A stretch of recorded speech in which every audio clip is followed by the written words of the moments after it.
kids. It's time to get some SML podcast all up in that. You're an embarrassing parent, aren't you? I really am. No, I love to, like, when we're checking out at like the grocery store, and if the cashier is like a younger person and they're chatting with us, I love to make like horrible lingo slang type comments. And I'll be like, I believe this is what they call low-key lit AF, fam. And she's like, I hate you.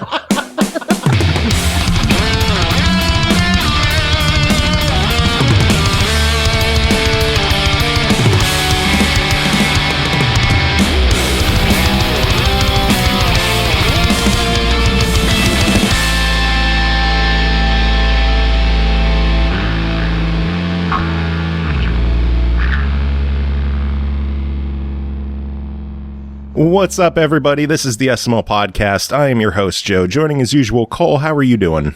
I do not have the coronavirus. I might. So I guess I'm fine. Yeah, fuck you. Ashley's been sick for the past 2-3 days, and then I woke up today with a stuffy nose, so I'm probably gonna die. So welcome to the final episode of the SML podcast. Let's make it at least a moderately acceptable one. We're going out in style because we got guests today. Joining us from Bare Knuckle Development, Ste Wilson and Tony Leavy. How are you two doing today? Very well. Yeah, catching the coronavirus via Skype, I think. Yeah, probably. Yeah, looking forward. Is it already like floating around your area anyway? Well, I think I might have had it last week. Yeah, so I'm a survivor. Yeah. Did you sneeze on all the keyboards at the office? I was banned from the office. I got told to stay at home. So yeah, but it was we lived in Korea. We had swine flu, and it wasn't as bad as that. So I think people are okay. People need to calm down. Yeah, stop buying all the toilet roll. There's no fucking toilet roll. My husband went to the butcher for us today, because we're rednecks and we get our meat at an actual butcher as opposed to going to the grocery store. And so he went to the butcher, and like they were like, "Oh yeah, we don't have your order done." He's like, "But I called it in yesterday." And she's like, "Yeah, but like somebody ordered 800 pounds of meat and we were finishing that up." Wow. And then he's sitting here and he's telling me that story, and I'm like, the fuck they keep 800 pounds of meat? Because we get 50 pounds and I can't keep it anywhere. I don't have a big enough freezer. and then my lovely sarcastic 16-year-old goes, "Oh, they keep it in an ice box, Mom." And I was like, "Oh, well, get fucked." Yeah. Okay, so we're all dying. That's good. I'm not dying. Look, I am in my protected little holler. Ain't nobody ever comes in or goes out. This is a nice, safe bubble. That we are so isolated in this motherfucking holler that our dialect hasn't changed since the 1700s. Yeah. So Well, gall darn it. You think that's like I remember when I was pre-show, I was like, "Oh, I have a funny tidbit about accents, but it'll come back. Here's the opportunity for it." When I took drama in high school, and I've told the story on the show before about the carrot chips and trying to knock our fucking accents out of us, but don't know what you're talking about there. My drama teacher used to make us put carrot chips in our teeth vertically and then say tongue twisters so that we would learn to enunciate and not say things like "for" instead of "fire." You're like teaching plans from blooming My Fair Lady or something. But she said that the reason that we speak the way we do is because this area is so isolated that our dialect is actually the closest to Elizabethan English that is actually on the planet today. Is that for real? Ooh. Yes. Jesus. Wow. Because we still talk say thou and art thou and thee. No, I do because I'm a nerd. You say words like betwixt? Yeah, I actually do. We say it like over yonder in the upper bottom is a phrase that people understand here. Upper bottom? Is that a Stranger Things? Oh yeah. We speak with each other with blinking Christmas lights. It makes perfect sense if you're from here. And then you get lost at the forest station, and it's just all over. Do you know what? We still say over yonder, don't we, in Lancashire, in the hills? Yeah, it's common here for people to say, over yonder, and literally over yonder in the upper bottom is something I have said to my husband seriously without thinking about it. And then been like, nobody fucking knows where that is. What is the upper bottom? So basically, if you're standing at the edge of a field, that's a bottom. A field is called a bottom. Okay. Right. Instead of like a meadow or a field, we would say it's a bottom. It's just a flat area that has been cleared for farming. So then over yonder would be over there. Well, I got that one. And then the upper bottom would be the part of the field that is farthest from you. The upper bottom. So if you would imagine that the field is where you're standing would be the bottom. And then there's the middle bottom and then the upper bottom. So over yonder and the upper bottom would mean it's across the field from here. Just got to be careful who you say that in front of. Yeah. Don't stick it in the bottom. Only in the bottom. With consent, because it's 2020 and we might talk like we're from a different generation, but we do respect consent. Yeah, grass on the upper bottom. If there's no grass on the upper bottom, don't stick anything in it. Yeah. My goodness. Oh, we've gone to different levels, I think, already. I'm perfectly okay with that. So yeah, welcome to the show. We say cunt again. Wow, we're not even drunk.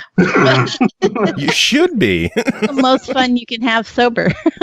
Do you have drinks on hand? There's still plenty of time to get drunk. I'd like to go backwards, but I haven't bought them yet. Yeah, we need to go get some. Well, Steve needs to go get some. Tony, you're still quarantined. Yeah, that's true. Oh, man. So anyway, you're here to talk about a game, believe it or not. Oh. Yeah. Couple of games. A few games. We've got a few games to talk. You got a few games to talk about. What? We have, yeah. Well, two. The Flawless Arts Tale is the one we're releasing in the future, and the one that's out now is Super Mega Space Blaster Special Turbo.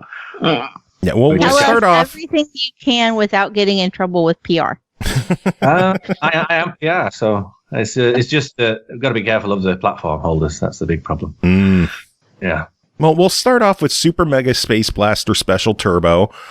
First question I have with that game is, why did you go with such a very short, indescript title for the game? I just wanted to play on the old retro games like fucking Street Fighter 2 Turbo Championship Edition and Bishi Bashi Special, whatever, and all the long names from Japan, basically. So I was just going with that, and I thought it'd be funny. But then I realized in terms of SEO and actually promoting the game, it became a fucking nightmare. So I wish now I had, but it's done. So also, it's done, people's working memory are only about 4 words max. No, up to 5 words, depending on the IQ and stuff. But yeah, I've just made a is it a 6 or 7 word title there? So that's straight over the top of the working memory of most people, which is not great either. Yeah. So I should have just called it Space Blaster Turbo, and that would have been a better idea. But it's done now. It is what it is. It's Super Mega Space Blaster Special Turbo, and you got to get good at saying it when you're pissed. Yeah. That's a challenge. Yeah. So tell us a bit about the game. For the people who aren't familiar with Super Mega Space Blaster Special Turbo, give us the elevator pitch. What is this game about? It's a retro space blaster that basically brings you back to the day, gives you that nostalgic vibes, allows you to play co-op, and challenges the shit out of you. It's pretty hard. So, but there's a lot to do and a lot to unlock, and it merges the modern and the retro together. So you've got the old mechanics merged with the new, basically. That's the idea of it, anyway. Yeah, it's good. If you haven't guessed, I'm shit at elevator pitches, which is I can write you a fucking great elevator pitch, but saying it, shit, it's terrible. So. It's okay. We're terrible at podcasts, so we're. I'm the worst. Yeah. But it's all about the gameplay, isn't it? It's no gimmicks. It's just pure gameplay. Cheap price. Yeah, enjoy it. Don't take it too seriously. It's not. It's not like a serious story. I banged the story together in about an hour, and then just stuck it in there as a thing for context if people wanted it. But it's Yeah, there's a lot of people that take it a bit serious. We've had reviewers saying the story doesn't fit with the game. It's like, doesn't fucking matter, does it? You're shooting shit in space. Do you really care? That was the point. Like, shooting shit in space, come on. It's fucking mad. But yeah, some people have taken it a little bit too seriously, but I like your approach to review. You just played it, said it's fucking difficult, but there's a lot of game for the money, and that's basically what we aimed for. So... I mean, what else do you need in a game? It's fun, it's addictive, it's gonna kick your ass, and it's cheap. It's cheap, exactly. We made the original game just for Steam in 4 weeks. Wow. And we banged it out, and the idea was to make a game in 4 weeks. Can I do it on my own? And I did it, and I got it on Steam, and then I sent it to Nintendo and Sony and Xbox, expecting them to say, fuck off, it's too small. But they didn't. So I was then condemned to 8 months of solid work, 80-hour weeks and madness, and just ended up having to port it to all these platforms, add the content that was required to get it on the platforms, and then release it. But yeah, I didn't upgrade the graphics or anything, so it's still the same sort of graphics. The engine's changed, the gameplay is better, there's a lot more content, but the graphics is still the same, and I think that's basically what a lot of people are commenting on. But what they should be focusing on is the gameplay. I mean, when you're playing fucking... I can't name one now, but when you're playing an old game, you're not really asked about the graphics. So you don't play Space Invaders and think, I'm really enjoying this because the graphics are fucking amazing. Yeah, the bloom is incredible in Space Invaders. Look at the fucking HDR in this. But it doesn't fucking matter, does it? It's just a fun little game. So that's what we wanted anyway. And then people have taken it a bit far and judged it as if it's some attempted masterpiece when it really isn't. So. Yeah. But then people like yourselves have judged it fairly. There's a lot of good reviews out there, and a lot of people some really good reviews, and people really like the retroness about it, and give that kind of nostalgic feeling, especially with the couch co-op. You don't get many games that focus on that really. It's all this online multiplayer, like everyone separated. And that we miss that in games, the couch co-op, because that's what we grew up on. Yeah, I mean, some beers with your mates when you're older, when you're a teen, is quite good, sneaking some beers in and playing some couch co-op games. And when I was a kid, I used to play all the time with my brothers. So it's something that I wanted to kind of rebuild and couldn't find many games that fulfilled that at that price. Definitely not at that price, no. Games like Guacamelee obviously do, but they're a bit more expensive and much more well-made game, I guess. I don't know. I think it's pretty good. Yeah. Well, you have the same self-esteem that we do of this show. The self-deprecation is there. I love it. Fit in. So, like, definitely glass half full. I'm fucking glass empty. Glass isn't. Where's that fucking glass? Like, our glass is shattered on the ground, and we cut our feet on the shards. Yeah, I'm the look, water kind of glass. But you never give up, do you? You keep trying, even though you're licking the glass off the floor. You're gonna keep trying. Cole just sees something sparkly and shiny and gets distracted. I can't help it. I'm so disgustingly optimistic. It's gross. So what kind of feedback have you guys gotten in reviews for Space Blaster? The majority, really good. Yeah, really good. The majority are. We've had majority are like 7.5 plus, which is the Metacritic bullshit that they say you need to get. But then there are 5 or 6 that have been quite low, and a few of them by big companies. So we sneakily go and look at the accounts of people who've played them and see how long they played them for. And the majority of them played them for less than 7 minutes. So we just, I think that's the nature of it's hard. It's easy to pick up and play it, but it's hard to actually do anything in it. And so then they go, well, I don't have time for this. And they stop. Yeah. And no, you should keep going. Yeah. And I get it.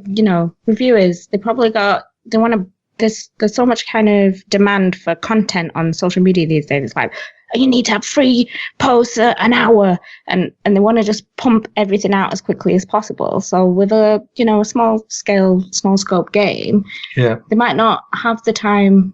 They might not give themselves the time. They look at it and think, oh, this is a little game, I can just pump it out, spaff out a review, it'll be great. And then and it's like, oh, actually, it's quite hard. There's quite a lot of content. There's loads of things to unlock. This isn't what I expected. I don't have the time for that review. So I think that's probably what's happened with some of the reviews. And maybe But I think Well, anywhere between a 7 and an 8, I think, is a fair enough score for the price point. But a lot of people don't take the price point into account. We had one quite big reviewer talking about how a lot of the AAA games, when they come out, you won't even think about this game. Well, no shit. I wouldn't be choosing this game over a AAA game. I'd be buying this game if I had a bit of extra money to spend and a bit of time to play on a game. It's not the same thing, is it? So I just think sometimes it's an unfair comparison, isn't it, in reviews a lot of the time. But you guys did a good job. I really liked what you said about it. You were honest and you just said what you thought. And this majority of reviewers have done that, which is good. I'm genuinely surprised at people who only play like AAAs, and then you're like, oh, I played this cool little indie, and they're like, you played what? Why would you even spend time? I'm like, no, you miss a lot of really good shit if you don't play indies. Yeah, exactly. And this was super. I can't even say all of it right now. I haven't had my medicine yet today. I have to have a shot, and I have no brain. So don't even make me say the whole name. Super Mega Space Blaster Special Turbo. You got it. I did it. I started and then I just like hit the wall and I'm like, oh, fuck. I need my drugs. Should have medicated. That game makes you need the drugs. That's great. That's yeah. But I mean, like it's fun, but it's one of those games that you have to have time and be committed and go, well, look, it's going to be hard and I need to get good and not be a bitch.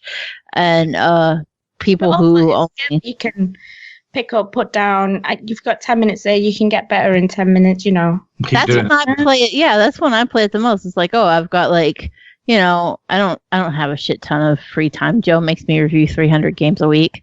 I'm sorry. Who's the person who gets addicted to one single game every week and then struggles to play everything else? Special Turbo was the one that I got addicted to the week I played it. So at least I'm on the right side of history here. True. It's also, look, there are certain games that I can play very well, and then there's bunny parking. If you ever, like, I love how you guys said, oh, we didn't think it was a big enough game to get on Xbox. Just go play bunny parking and realize that anything you could create is going to do fine. Is that on the major consoles as well, then? Yeah. It's on Xbox One. I don't know if it's on any other platforms. But just, you know what? Don't even play it. Just I'll watch go watch a video. Yeah, I'll watch. Be like, fuck. Yes. Because at least nothing else is bunny parking. Bunny parking is currently like it's my Gilson B. Pontus right now. Oh God! Joe in that reference, and you guys can go do a Google for that one too. Gilson B. Pontus. That motherfucker makes games where he steals assets and puts his name on the credits 47 times. Yeah. Don't so saturated now, isn't it? Like Steam is just destroyed by so many fucking asset strip games where they just bang stuff on from Unity. It pisses me off. It makes it very hard for sort of indie devs to get the game out there now. Well, it's just the exposure that you get. When there's 25 million games coming out in a day, yours is not gonna get any exposure whatsoever. Yeah. So it's I don't know. What do you? I feel that since Greenlight has stopped on Steam, which we all complained about, everyone moaned about Greenlight, but now, since Greenlight stopped on Steam, I just feel that perhaps a bit more. There needs to be some sort of control, some sort of way of checking. I don't know. What do you guys think? I think there's just too many goddamn games releasing. I have mixed feelings about it because I like the idea that a smaller game with maybe only one or two devs just toiling away in a basement could, get some attention. Yeah. I mean, look at Stardew Valley. It was a one dude show and he just banged that shit out. And you're like, fuck yeah, Stardew Valley. Yeah. But at the same time, it does leave a lot of wiggle room for Gilson B. Pontus. I'm going to remember that guy. I'm going to follow him. We're going to go and stalk him now. Yeah. Good luck he fucking locked down his Twitter account for his studio. Because people were calling him what he was. Yeah. It's been hard for us on Steam to get any, because also when we dropped our game the day after, I think they called Sock Pop. they dropped over 100 games in a day. 50 games. It just took up the whole page of Steam, so we lost any exposure. Normally, you get quite a few people coming through just looking at your thing on the front page of Steam. Oh, we did with the last game, but with this one, we did that for about 5 hours. Yeah. It shouldn't have been allowed, but Steam don't seem to check anything. You know, you upload your game, and then they do a minor check to make sure it doesn't break a computer, I think, and after that, you're good to go. So it's mental, really. I just think 50 games in a day. Yeah, it was their entire back catalogue. They released it on Android, and they suddenly ported it to Steam.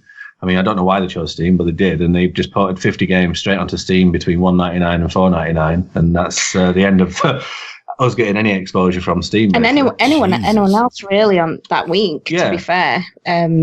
For that entire week, yeah. I mean, you know, snaps to them, you know, it's a lot of work what they've done, and you don't want to take anything away from that, but no, they look like all right games, and they look like fun games. Oh my God, to drop like 50 games in one day, like shit. It's just like buying all the toilet roll in the supermarket. So you consider it. Buying all the toilet roll. So. But they should have dripped it over a few days or a few weeks, shouldn't they? Really, it would have been fairer to other indies, I think. I don't know. We don't know. Maybe that I don't know. Yeah. Maybe it made them sell shitloads. Who knows? Maybe they're millionaires now. Yeah. You would think they'd be competing with themselves, though. Yeah, no, it's just strange, isn't it? Yeah. You can't afford to buy all the games they're there, so you're probably going to buy one of their games. But if they dripped it over like every week, put a game out over a year, that could be quite a good thing. But They gotta take the Artifacts Monday approach to it. What's that? Like Artifacts Monday has like 60 hidden object puzzle games, and they just like every 2 or 3 months a new one comes out, and then I gobble them up because fuck yes. I mean, they're good games. They are, but they've gradually been. So they started on mobile, and then they've been moving them to Steam, and then they've also been moving them to console, and so like it's just a steady drip. And it's funny because people give me grief because they're like, "Of course you're playing an Artifacts Monday game." I'm like, "But it came out. Yeah. I had to." Same with I Kimco. wanted to, but I had to. Yeah, Kimco does it too. But with they retro don't, 16-bit RPGs that pop up monthly. like, could you imagine the hell that it would be if Kimco was just like, "Here's our entire library At once. Fuck you, viewers." People are making choice of one or two, aren't they? It's crazy. But yeah, that's what happened. Sock Pop, I think they were called, was it? Sock Pop or The good games. They do look like good games. I'm not dissing them. I just think dropping 50 games in an hour is insane. Yeah. Yeah, that's dickish. That is top tier dickishness. Don't be getting any ideas about reviews, Joe, just because I'm getting a PC that can handle it. I don't plan on requesting 50 games at once from one publisher. I don't believe you. I don't believe Hey, just you. because Digerati put out 7 games at Christmas, that was a special occasion. I did all 7 of them, too. So did I. Good game. You weren't alone. I'm still staring into space. Speaking of space, you said the game kind of got buried on Steam. How has it been performing on console? We can't not allowed to give figures, obviously. Tony just poked me there to NDA reminder. But yeah, it's doing all right. You know, we'll get what we put in back, but I don't think we'll make a lot of actual money. We'll just basically get what we put in back. It has been a massive learning curve, a massive learning experience. Yeah, in terms of personal achievements, I mean, if I wasn't glass half empty, it should be a massive achievement, really. I got a game made on all the consoles, and it's helped me a lot with knowing what to do in the next game, the Flawless, which is much bigger. And we've just got the Flawless onto Xbox Series X as well. So so that came from this game, really. We've just been accepted 2 days ago, and they said you can now announce it, so that's cool. We haven't got PlayStation 5, unfortunately, but we have got PS4, but we don't know about That's PS4. okay. PlayStation can get fucked. Cole's not a PlayStation fan. I'll take every opportunity I can to say that they need to just... You love all the platforms equally. Yeah, you have to say that, though. They pay your bills. Yeah. So tell us a bit about the Flawless. This is the game that you're working on. What is this game all about? This is about a young boy. He goes into a world of cats, and he has to rescue his pet cat and bring him back to the human world. And the name Flawless comes from fur and clawless. So humans are fur and clawless. So when they're in the cat world, they're called flawless. because they don't have fair applause. And yeah, that's the general premise of the game. And it's going to be sort of a 2D hack and slash sort of action adventure game along the sort of idea of Hollow Knight-y type stuff, but different. And then you're going to have a sort of isometric world map where you can wander around and sort of talk to people and go take the levels, a bit like Cuphead, I guess. And so you got sort of a fusion there of those two sort of ideas. But well, this game's been like... It's been in development for fucking ages. Yeah. And it's gone through shitloads of prototypes, and it's taken us many pictures to get it accepted on anything. But finally, we've been accepted on quite a few platforms. Well, every platform apart from PlayStation 5. So, and now it's going ahead, and it's going to probably be a couple of years before we release it. It's probably going to be the end of 2021 we're looking at. But, oh, wow. Yeah. Well, it's a big fucking game, and I've got to pretty much make it by myself. So, how big is your team? Is it just you two? Yeah. It's us two. Tony works a real job in the real world. I live in a room. And yeah, are you two devs in a basement, like I said earlier? In a room, not quite big. Yeah. We have a window, damn it. Looks to be over here. We're living the life. we get up natural sunlight. Hey, you doing better than Redneck Land? We got to pipe it in. Don't know what that is. You got to turn in the sunshine pump. Air conditioning, wasn't it? No, literally, like we joke that because of all the trees, we don't get sunshine. We have to pump it in with a sunshine pump. Okay. It's not a real thing. It's just a running gag.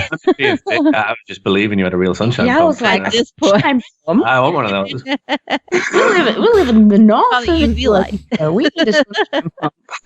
Why have you been keeping them over there? Why didn't you bring them up? It's special redneck technology. Like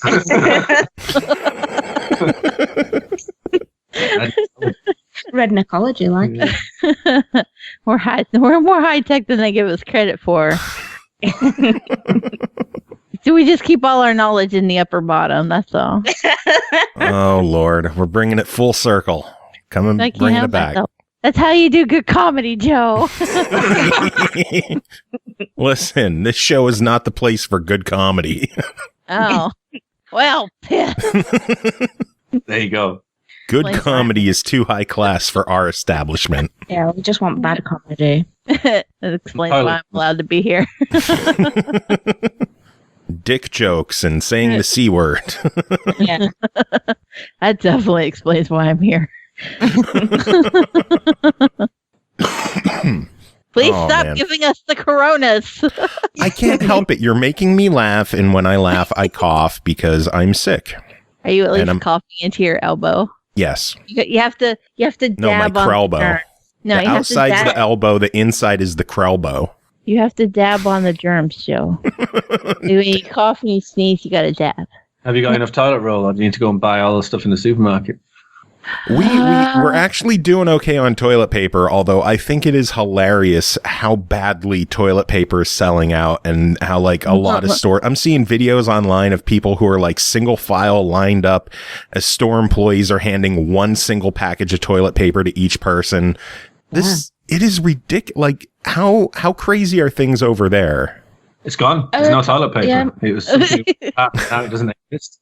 Were people not wiping their ass before this happened? I have questions. What's going on, UK? Why aren't you wiping your ass? Why aren't you washing your hands? What the fuck is going on right now? Our government keeps telling us to wash our hands. Like, that's going to fucking solve anything. Why are you buying 800 pounds of meat at the butcher? Like, so many questions. Here it's pasta. Pasta's gone. Pasta and tinned tomatoes. Yeah, so I think people are going to... I get so tickled how you guys say pasta and tinned tomatoes. What's the redneck way? What's the redneck way? It's spaghetti and canned tomatoes. Canned tomatoes. Spaghettis. Spaghetti, yeah. We've sold out of spaghettis and canned tomatoes. Or macaroni if you're getting macaroni. That one sounds a little off too. Macaroni and tomatoes. Yeah, well, do you not? Is that not a thing that other people do? We eat macaroni and tomatoes here. It's just macaroni. Yeah, you cook it into a sauce. But you don't get like the canned tomatoes. You get tomato juice. Can't live off pasta and tomato for like 12 weeks. 12 weeks or whatever. Don't tell Redneck that. Come on. That was my childhood. That's the only reason I made it this far in life. Macaroni and canned tomatoes. Yeah, I don't know what these people are going to actually do. No wonder they're going to get the shits, you know. Oh, now we talk about macaroni and canned tomatoes. My stomach's growling. Yeah, you need some toilet paper. Nostalgia hunger. Aw. Oh my God. Games, though. Games. Joe, I'm surprised you didn't lose your shit when he said you have to go save your cat in the Flawless. I was excited. I didn't get a chance to be all excited. A game about kitties. I'm sold. That's it then. We'll make it in a couple of days. Cat pictures. There you go. You just play that. Right,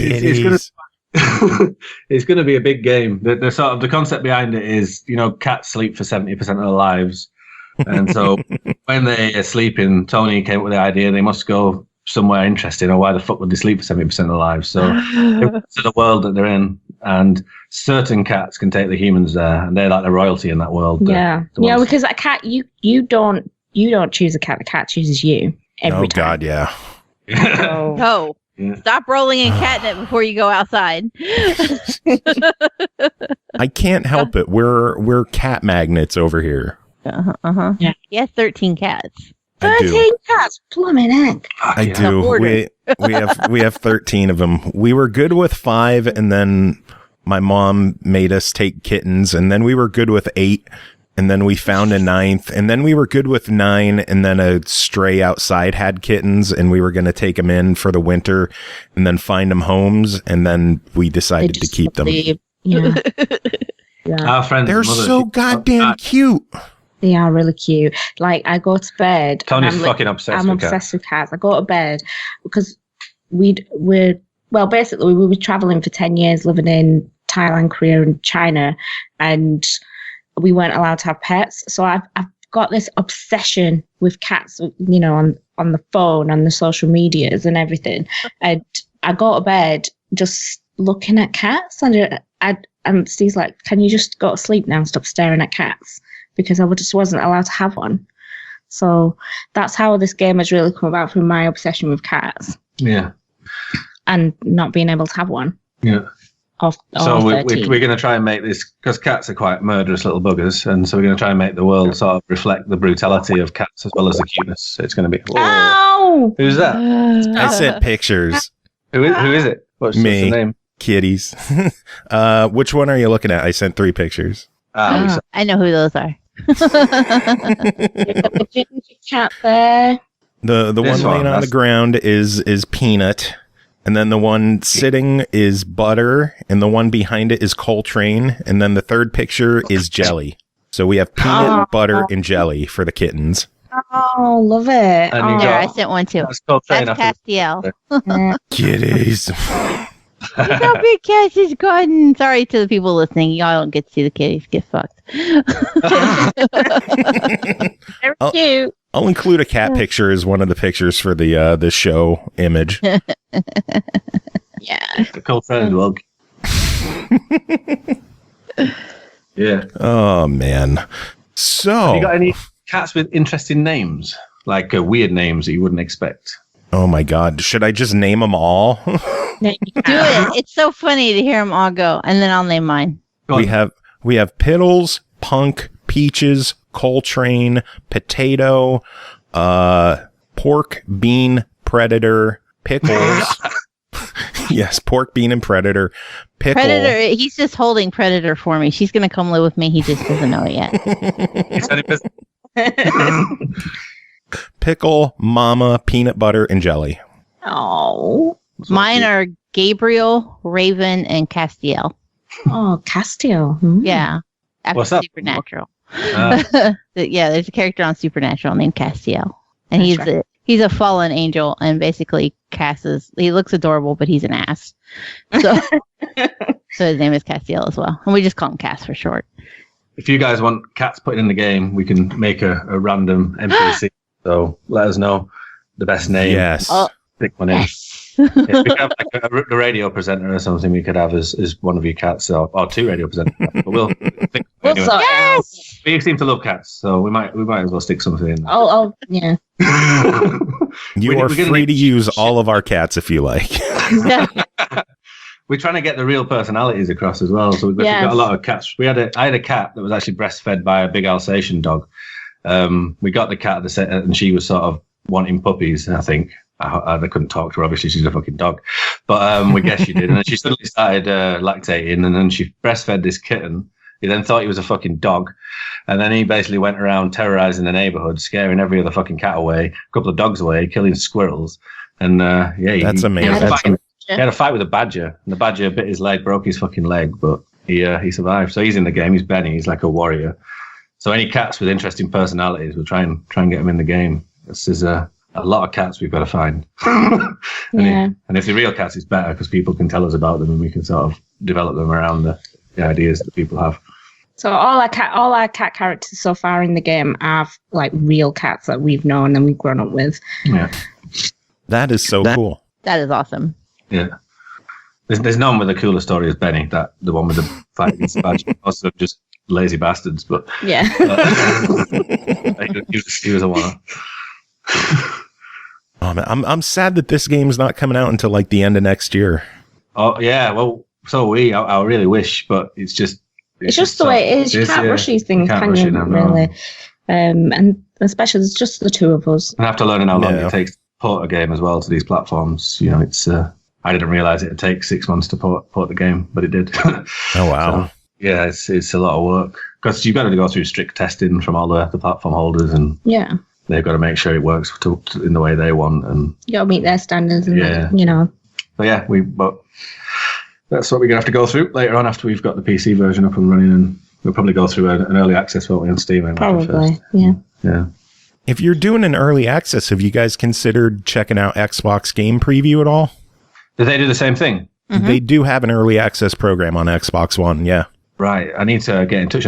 It's whether they accept it for ID or not, because we're with ID. And they do. Yeah. Because Deep Rock Galactic and started with an S. What is Project. Darwin Project Subnautica was in Game Preview. Arc was in Game Preview. Yeah. Right. Definitely. I'll get in touch. I'll definitely get in touch with them about that then and see if it's something we could do, because that would be awesome if we could have it on both Steam. It just gets you so much feedback, I think, and it helps you improve the game a lot and allows people to get involved in the development process, which we really want to do with this one as well. So, but yeah, I'm basically getting ready now to sort my head out to go into a long, about 2 years of solitude, pretty much. Yeah, you're going back into the depth hole. Yeah, it's horrible, but it's nice and horrible at the same time. You have to get some blackout curtains and cover up your windows so you can pretend you're still in the basement, so you're more motivated to escape the basement, the depth hole. Yeah, it was sunshine, whatever it is, machine. Sunshine pipe. Yeah, pipe you have it to in. turn it off. Turn off the sunshine pump so you can't have any sunshine. That way you're motivated. If I just finish this level, I can have 15 minutes of the sunshine pump. Delicious sunshine. Soak up that vitamin D. I'm sorry. So in your isolation, is it going to be like 100% the flawless, or are you going to be dabbling on other projects? Or are you going to be working on Space Blaster anymore? Working on any updates or anything? We were planning. The game basically hasn't sold well enough. It's sold all right, but it hasn't sold well enough to sort of do the updates. To do any kind of further expansion. But we'll be fixing it. If there's any errors that are found, if anything causing crashes, obviously. I'll fix it. But other than that, I think we're going to leave Space Blaster until the next. We hope we're going to have a Space Blaster game in the Flawless. There's going to be one in the arcade in the Flawless. There's going to be a little arcade to play games in. So we're basically going to put in one with a much more sensible name in there. So there'll be a reference. I think you should make it longer, actually. I could do just to piss everyone off even more. Yeah. But I think Space Blaster is what it is. It's a little retro game. It's taught us a lot. Yeah, it's you get quite a lot for your couple of dollars and a couple of pounds. So I think that is what it is. I think it wasn't supposed to be this like big game or anything. It's just it's just something you were doing just to challenge yourself really initially. Yeah, and to learn about the process. Like Flawless Flawless has been your focus for the past couple of years, hasn't it? So yeah. You need to get back to it. Yeah. I would personally love to see some kind of easier mode in Space Blaster. Like, I love the game. I was playing it for like 2 hours straight before the show. And it is like, it's so fun when you are on a roll and you have a nice score going and you're saving the astronauts and you're dropping them off. And then you have games where you die in 10 seconds and it just, it hurts your soul. Like, I don't know if it needs invincibility frames after you lose your shield or what, but you run into one asteroid and it's game over. Yeah, basically it is. That's it. Because the asteroids break up, don't they, into little bits. So if you've even got a shield on, you're pretty much dead if you hit an asteroid.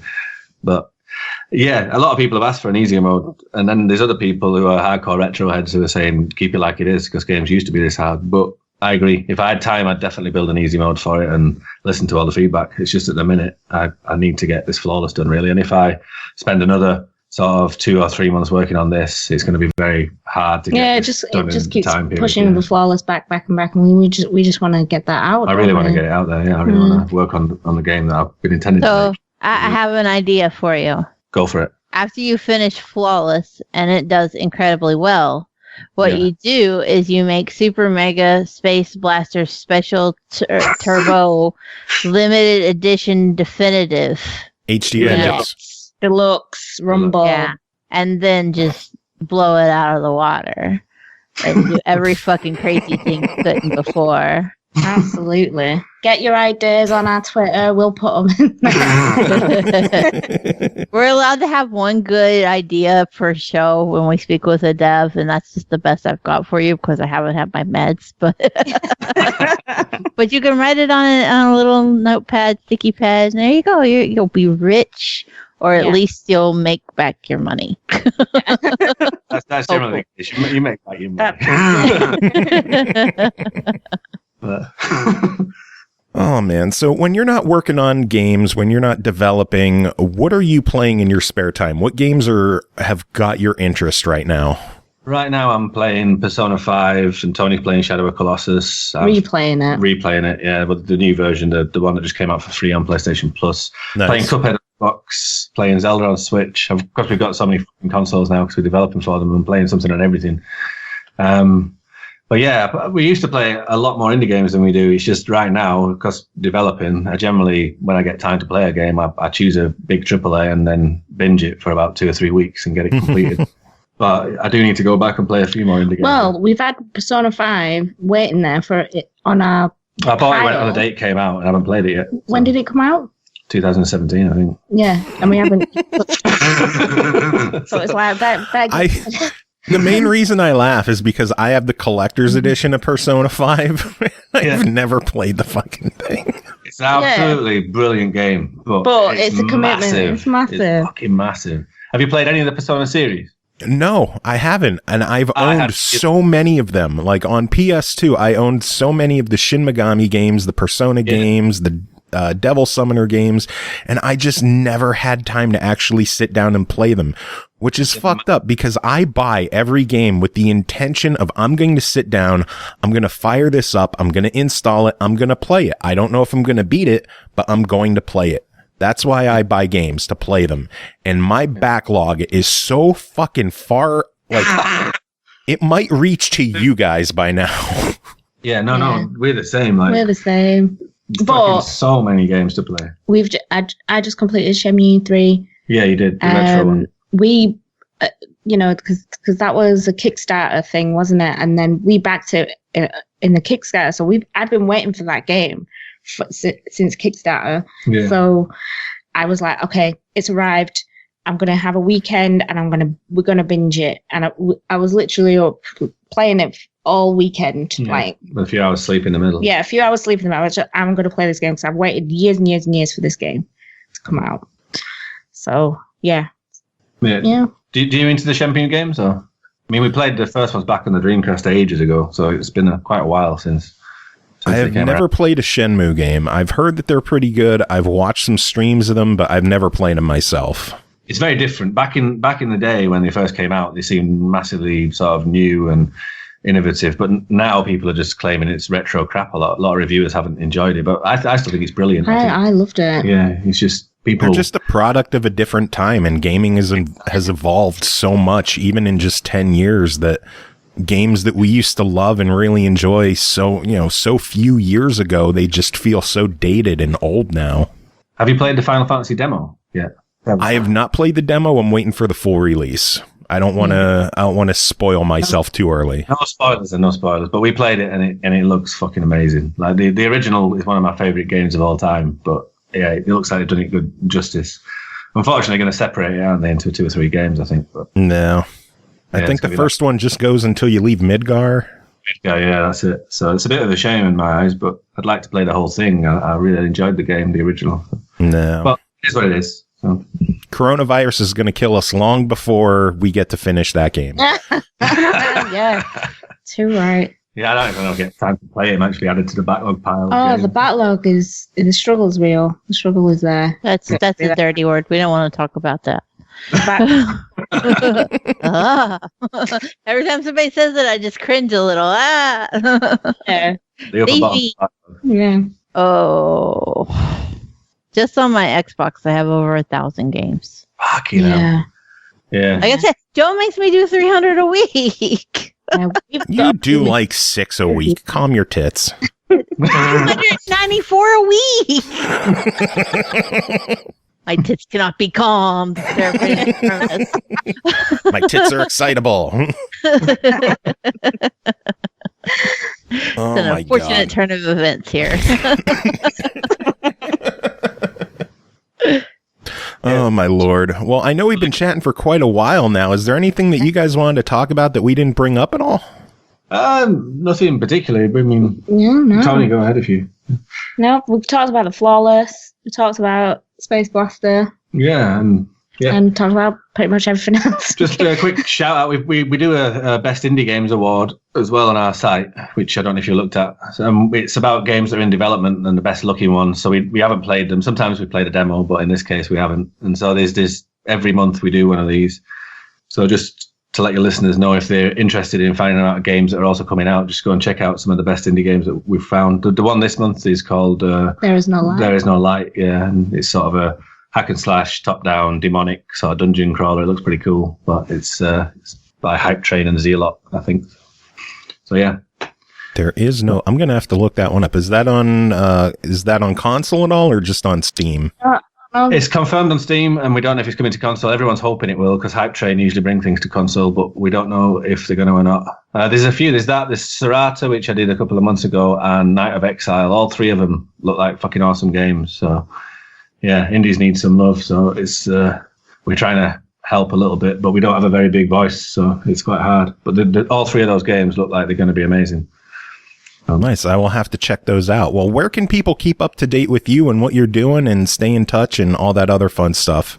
Yeah, if you can go to our site if you want and read all our stuff at bareknuckledev.com, but you're probably better off to follow us on Twitter, which is just at bareknuckledev, or Facebook at bareknuckledev, or on Instagram at bareknuckledev. On all those 3, we Bareknuckledev.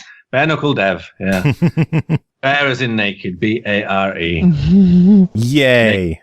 Yay. Everyone loves naked knuckles. Naked devs. Wait. Naked devs, shit. Hey, it's Skype. We could all be naked right now. Nobody would know. Good. There's no cameras on. No. Yeah. Yet.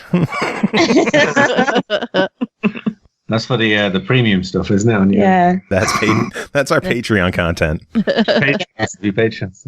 Come see my fat hairy balls live on Patreon. What is wrong with me? So much. So much. Fat hairy balls, you got to talk to a doctor. He'll tell you what's wrong with you. I'm pretty sure that's a symptom of coronavirus, too. Probably. This show may or may not be medically accurate. Toilet paper's a cure. Everyone knows. Yeah. So anybody listening, if you've got coronavirus, get as much toilet paper as you can, stick it on your big, sweaty, hairy balls, and you'll be all right in a few days. I am a doctor. Oh, this has been a fun show. I'm glad you guys came on. This has been a really enjoyable interview. Thank you. Yeah, that's been a really good experience for us. We love doing interviews, but there's not many people doing indie game sort of stuff out there. It's all everyone wants AAAs, don't they? We'll talk to anyone. We'll have a laugh with anyone. So if you want to hit us up, we don't care. We'll talk to anyone. Well, we will have to schedule a return visit for you two next year sometime when the Flawless is ready to go. Are you guys going to be doing like any kind of Kickstarter or anything for that, or are you just going to work on it yourselves? No, we have no plans. We don't really know what way anything's going to go at the moment. We've just basically got permission from Scarlet and all the platforms. So now we've got that. We need to sort of get a plan in and come up with a cunning plan and figure out what the fuck we're going to do. And yeah, so that's that. We built the game basically to what they called sort of test versions of the game we've had in the past. So now prototypes. Sorry, yeah, thick as fuck, Anna. And from those prototypes, we've kind of got to develop the actual game now. So that's where we're at, really. So yeah, who knows? Just follow us on Twitter. We'll keep you posted as best we can. Yeah. Kickstarter may happen, may not. Who knows? Well, if it happens, come back on, talk to us, and we'll help get the word out about it. Aye. Absolutely. Will do. Lots of fun. Had a good evening. Yeah, and keep us in touch as well. We'll definitely stick a couple of little cat characters in for you guys. Absolutely. I will send pictures. I will send write-ups of all my cats. Choose the one that you think is the quirkiest with a cool name that can't be done for copyright infringement or trademark or anything like that. Castiel, no. So something that's cool. And we'll stick them in as maybe radio hosts of pair of if you want. And you can swear your head off in our game, because I don't think we're probably going to be rated definitely a bit higher than Space Blaster, isn't it? Yeah. Well, there's blood in it. There's blood in it already, so that makes it a 16. Whether it goes to 18, I don't know yet, but we'll see. I think Potato has been our most popular cat, so maybe Potato. Potato? That sounds cool. Yeah, we can have Potato and whatever Cole comes up with. And send us pictures. Raven. Raven and Potato. Perfect. Raven and Potato. New buddy cop drama this fall on NBC. Bad mouse. What you Oh, man. Well, Ste Tony, it has been fantastic having you two on chatting with us. Everyone else, we're going to take a quick break. We are going to be back with more show. We have some reviews to take care of. It's going to be a PartyCast coming up. Cole, you're sticking around, right? I am. Oh, fuck. So we will take a quick little break. We'll be back with more show. Ste Tony, again, thank you so much for being here. Do either of you have any final words to end the interview? Just thanks for having us on. Having us on, really good. Really funny. Good chat. Good banter. Yeah. Yeah. That's it. Buy Super Mega Space Blaster Special Turbo if you can remember the name, depending on your IQ level and your working memory. Yep. For the best breakfast this side of Lake Michigan, come on down to Joe Cam's Pancake House, right in the heart of Milwaukee. Biscuits and gravy for miles, deep pocket buttered waffles, and all the pancakes you can guzzle down. Serving breakfast all day, 7 days a week. Welcome back, everybody. Thanks for sticking around. Another thanks to Ste and Tony at Bare Knuckle Dev for coming on and chatting with us. That was a good time, wasn't it, Cole? It was. We always have a good time chatting with devs. They were fun peoples. Yes. More fun peoples are here. No, these people aren't fun. These people are just fun. Hold that except Pernell, because he said nice things about me earlier. So I can't be too sassy. Well, you're supposed to say nice things about me because this is my 39th birthday spectacular / coronavirus epidemic episode. What an old fuck. Yeah. Yeah. What an old fuck. Yeah. Coronavirus is my birthday present. Hooray. Toast. Oh, toast. I ask for social distancing every year, though, so you're lucky. I think I'm living social distancing. Like, I had that. Actually, it's kind of weird to say that because it's one thing to be like, I'm used to not being around a bunch of people. But when society dictates I can't be around people, suddenly it matters. Now I'm like, maybe now is the time I should be trying to start talking to women. Come over here, girl, I'll cook you a meal or some shit. Or just anything. Like, I just want to see people now. Whereas normally I'm like, get out of my fucking house. I got games to play. I got to study over here. Now it's like, please, just drink a beer with me. I'm drinking beer right now. I haven't had a beer in my house since 2019, the beginning of it. But this was like appropriate to St. Patrick's Day. it's Corona time, but I'm not drinking that shit. And no one's drinking that shit right now. Right? I just felt like this is an appropriate time to kind of have a few beers. In addition to that, it was like the fact that I'm assuming that this is happening in your respective domains too, that a number of like the restaurant businesses and stuff are all shutting down in order to hunker down for this thing. So of course a lot of them are kind of scared, like what's going to happen to my money, what's going to happen to my business. So it's like I was like, at least for now, until we know what your plan is, I'll come in and buy a few things from like my neighborhood, like deliver restaurants and like beer joints. So I went to like each of the respective stores, like, here, I'll buy a pizza, give me 2 beers, just to say, hey, thank you for being in my neighborhood. I'm rooting for you to stick it out, and if I can, I'll support you if you do like a takeout only sort of situation or whatever. But yeah, it was like I ended up getting those 2 beers and it's like, you know what, fuck it, I'm drinking fucking beer. So I got a fried ice cream stout and fried ice cream stout. I got all excited until I heard the stout part. Yeah, right. Trust me, if I just had straight up fried ice cream, I'd be losing my shit right now. I loved that stuff. Chi-Chi's, man. That was Chi-Chi's. But yeah, I'm drinking that. I got like a blackberry vanilla sour, and I got this other sour that's like a pineapple peach. And like I buy random beers now. Like if I drink a beer now, yes, I am. I'm getting good. Good. I believe this is the part where Aki would say he is litty titty. I like a pair of litty titties right about now. If anybody's sharing, pass them on this way because it's social isolation time. Pernell's drinking beer. I'm drinking Baja Blast because it's back again. All right. I actually bought a case of that too. I was like, on one hand, no soda. On the other hand, I've never had Baja Blast. So really, never, ever. So the case is on the floor, waiting for the day I say time to open this sucker. But I got a case of it, so it's available for me to consume at some point in the future. Just a matter of when. But I'm ready, baby. I'm ready for some Baja and get on that Doom buggy. Vroom, vroom. But yeah, it's an interesting time for sure though. Like, and it makes me think like this might be that period where I'm actually thinking, maybe I should finally start trying to get more freaking online gaming in. Like I heard that PSO 2 is officially running on that Xbox. Yes, it is. It is out.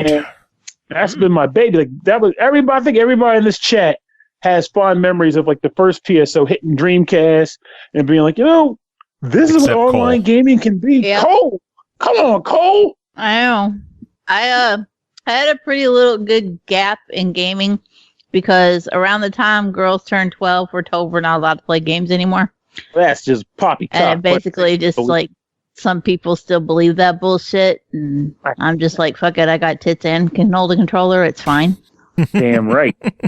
Honestly, I never understood that either. Like, I'll admit I won't lie, there is the whole, like, the occasional, well, I won't say occasional, there was a whole freaking movement about it, where there's a couple of cats that are like, girls can't do this, girls don't do that. But at the same time, there is also, I agree, there was this weird element where, for some reason, I very rarely came across girls when I was in school. Keep in mind, I'm an old fucker. Where I will, I actually know, like, the history of why that is. Do you want to know it?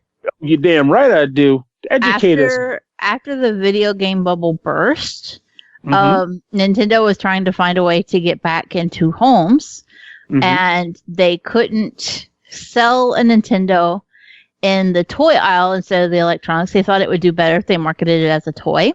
Okay. But they couldn't sell it in the toy aisle unless they just deemed it was a boy's toy or a girl's toy so that they knew where to sell it at.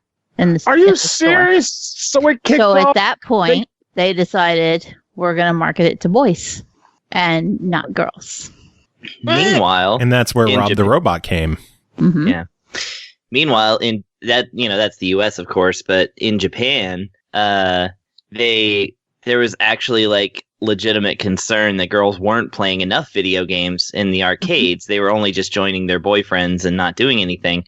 And so Taito decided they wanted to do something about that. So they had a game specially developed to kind of really encourage two-player playing, and that game was Bubble Bobble. Oh, wait! Seriously? Yeah, Bubble Bobble was invented because girls weren't playing enough video games in Japan. This is something that I am so glad to hear because I know a lot. One, I know a lot of girls who love fucking Bubble Bobble. Oh, me too. I love it. Oh, me too. Mean, I think my record stands. Like anybody that knows my band knows. And now the Bubble Bobbles. The Bubble Bobs. Yeah, we started doing this Bubble Bobble song in our early shows that became so popular because people really loved to dance to it that it actually became like our show ender. Nice. Yeah. So. You have to link me to that at some point. I want to hear this now. Yeah, I'll link it to you. Yeah, buddy. Yeah, Bubble Bobble was always a beloved game of mine growing up too. Remember I used to tell the stories about the neighbor who used to invite me for games and then give me ice cream for beating them for. Nice. Bubble Bobble was one of the first ones she had me come over to play, and that was when I experienced it. This is a lot of fun, except for that one fucking level where they force you to learn how to jump off the bubbles to get out of that pit in the left side of the screen. Oh yeah. Well, there's a few like that. The one where they force you to like figure out how to bubble jump to the center of the screen that's the one. I think it's level like 59 or 69 or something. It's one of the 9s, and that one still gets me to this day. Yeah, Bubble Bobble Force coming out this month. I got a special edition physical version pre-ordered. I dropped the hope that a review can come through because I want to play that bad boy. But if I can't, I might actually buy it because if it gets enough retail information that says it's a good game and not what Bubble Bobble Revolution was back in the day. No, this one's different because it's made by the original Bubble Bobble dev team, and it's actually made by Taito. It's not made by somebody that Square Enix hired to just slap the name on something. No, this is going to be like legit, and it has the. I'm reviewing Bubble Bobble for friends now. It actually has the full original arcade version of Bubble Bobble on it. Oh, nice. Yeah. Well, we'll see. Legit. If that code comes through, I'm dancing. If it doesn't, I'm probably going to buy it because you just kind of sold me on it already. This sounds good. It's going to be hells of good. Kind of love how I was like, no I'm not pressure on me or anything. So much pressure, Joe. But Pernell can have it because mine's coming, so I don't need no code for it. I don't need no code. I don't even know if we're getting it. Jesus, people. Wait until a game shows up before you claim it. So, by the way, about that Bubble Bobble for friends, right? I'm going to be Bubbles and Bobbles, right? Joe, have you sent that email yet? Typing it now. Please. They're going to have my legs broke. My Bubble Bobble. Oh, my God. Man. But it's amazing. Like, I love how I went into 2020 thinking I'm going to play less games. And to this day, I honestly have been, and I intend to still run that trade. But oh my God, there are a lot of nice titles that are just coming down the pike that I'm like, I want to play that though, but shit. Dude, now is backlog time. Quarantine, that's fucking backlog time. Give up the resolution. Just embrace the fact that you have a couple of weeks to just game it up. Yeah. The problem is I don't even have quarantine right now though. It's one of those predicaments where I'm not sure how this is going to play out for me because my job is like, I'm still able to come in, which is good because I want to make my damn money. But if I can't, I don't know how I'm going to play it out, but what I do know is that regardless of how that plays out, if I am stuck in my house and not going to work, one way or the other, there will be some game time in there. I intend to do some studying and educating myself, but there will be some gaming because, like you said, I'll have a lot more added time to my life that I didn't have before and a lot of good games to play through, actually getting through the rest of that La Mulana too, because, oh, shit, that game is long and fun. Many, many hours into it. And I love the fact that, I know I reviewed it last week, but I love the fact that I have 4 notebook pages of scrawled notes right now, and it's still going. Damn. It's a beautiful thing. And my limited edition will be here tomorrow somehow. A miracle happened. Mine got delayed. So wait, how is it that you're sitting here saying your resolution is to play less games? I didn't say buy. La Mulana is special. You got to understand something. That game is special. I was like, I'm not going to worry about buying anything. And he's like, this game, actually, now think about it. No, I pre-ordered La Mulana in August of last year. Wow. So it was already on the cut. It was already ready to come. I was like, I don't even care when it comes out. I know it's coming out. Put my name on the docket. It's going to be in my house. It has to happen. So years. But, yeah, but the only other game I bought, for the most part this year, that I think about as far as physical goes, I bought Langrisser game. And I think I can't even remember any other physical games I bought this year. Are you going to buy Exit the Gungeon? That's not physical. Digital. That's digital, and I already did. I already did. Oh, is that a sequel? Not necessarily. I guess it kind of is because it's basically like you're escaping the dungeon after beating the game, like from the first game. But it's not a top-down shooter. It's a side-scroller where you're either going up, you're going horizontal. There's like just weird stuff. Like I saw in one of the videos that you're going horizontally at one point. So I don't know what's going on there. But I just like the idea that it is a side-scrolling bullet hell game with Gungeon humor, and I look forward to starting it up. Yeah, it just came out today. As we're recording this, Nintendo had a little Indies video presentation today, which I absolutely missed and didn't watch, and I'm an asshole.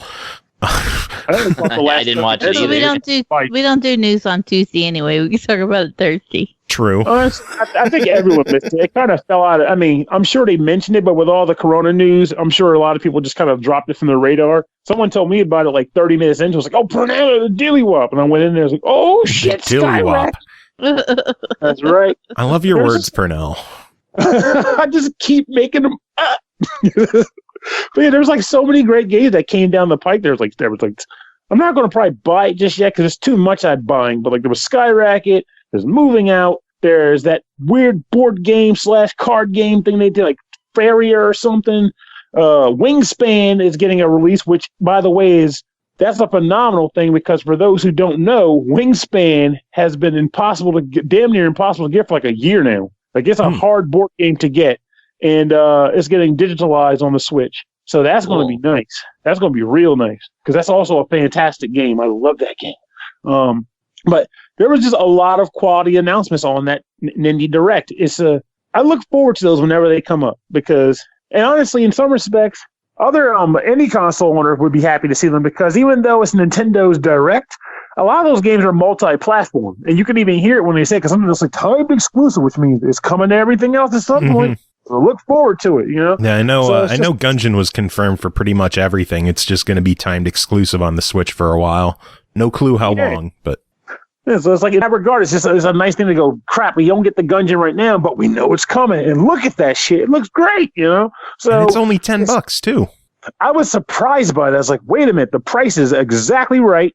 So I'm grabbing it as soon as I get home. I already had the money on the system from like an old card I was sitting on, so I was like, just do it. But it was just a genuinely solid Direct. And I like seeing the fact that all those like indie games get a decent bit of spotlight time and those things. They leave it exclusively for them. And honestly, over the years, I play indies way more than AAAs now. That's my wheelhouse. That's what I like. So if anything, I look forward to that shit more than stuff like the Final Fantasy R release, which by the way, I think got pushed back again. But whatever. I don't care. Did it really get delayed again? Honestly, like the site I write for, they posted an article about today, but I'm not sure if that's like just related to Amazon. You know, because Amazon did that thing where they're only doing essential deliveries now. So it could be based solely on that. 'Cause I know Persona 5 Royal's falling under that. If you pre-order from Amazon, you're kind of out of luck for a bit. But yeah, if it's not because of that and it's everybody, then that sucks for a lot of folks. But me, I was like, whatever. It's still Final Fantasy 7, even they did some weird wanky-danky graphical overhaul to it. I'm not looking forward to it. Like, I'll play it. I'm not going to deny it. I'm going to play it because I did like you're the only Final Fantasy fan I heard that isn't looking forward to 7 Remake.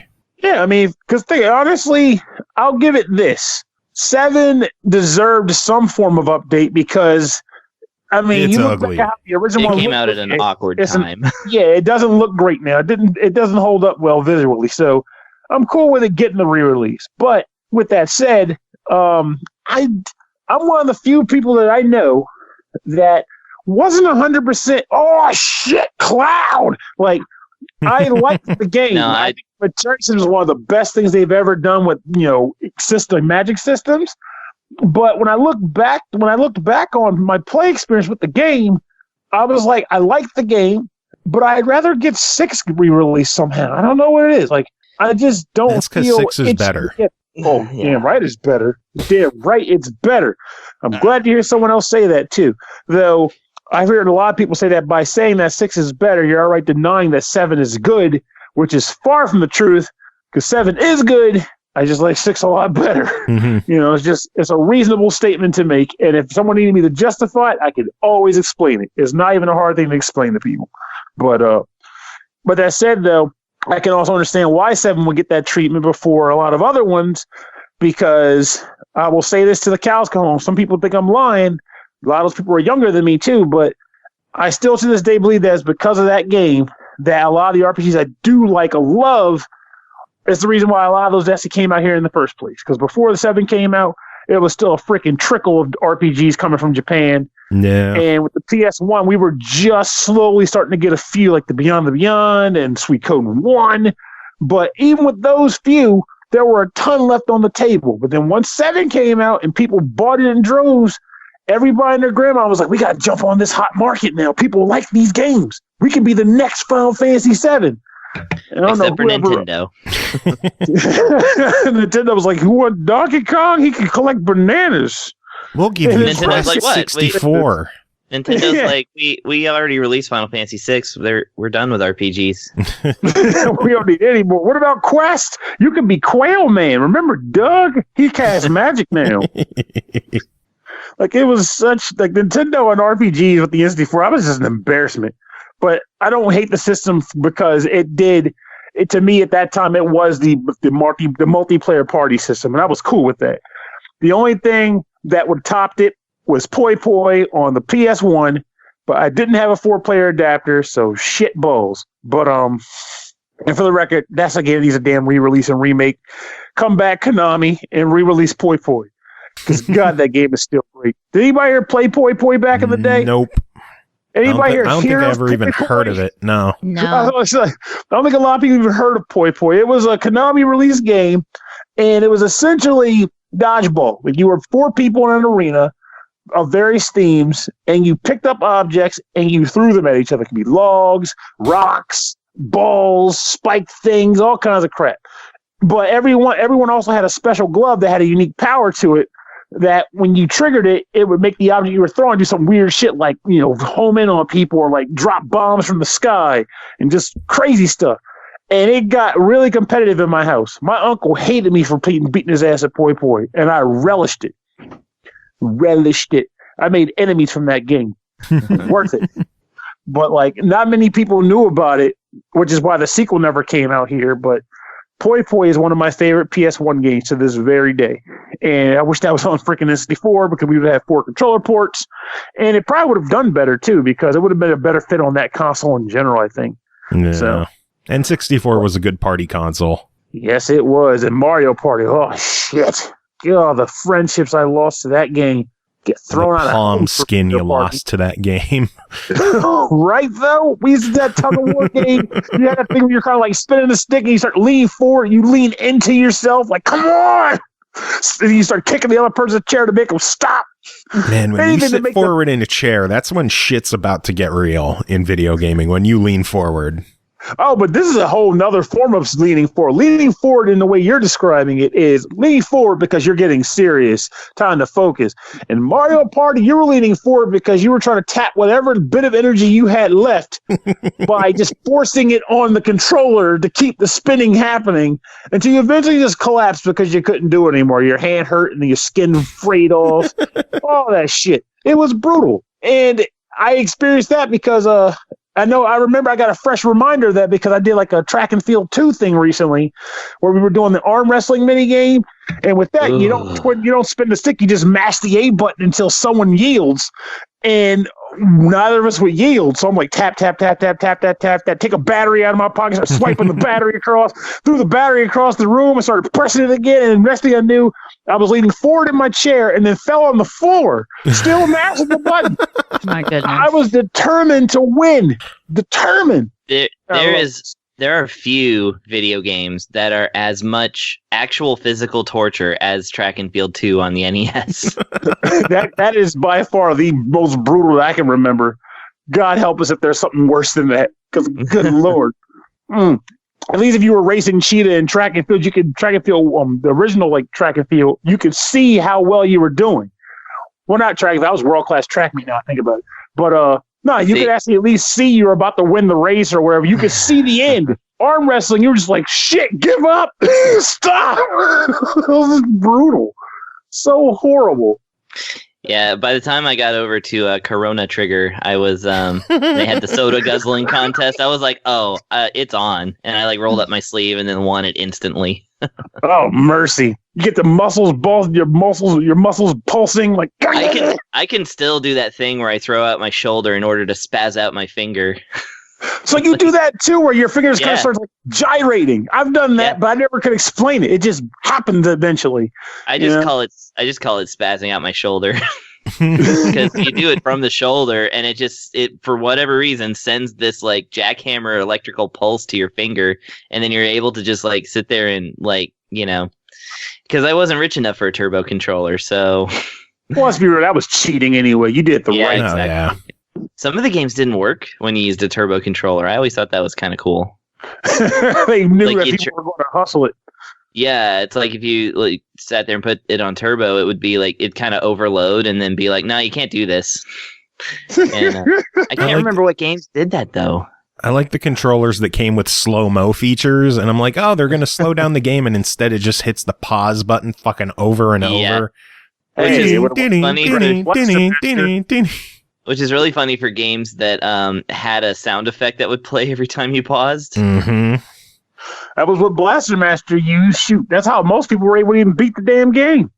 Oh, Blaster Master had the pause, like where enemies still take a hit if you have the game pause at a certain time. Yep. I could never get that mastered, but that's I never beat Blaster Master for that reason.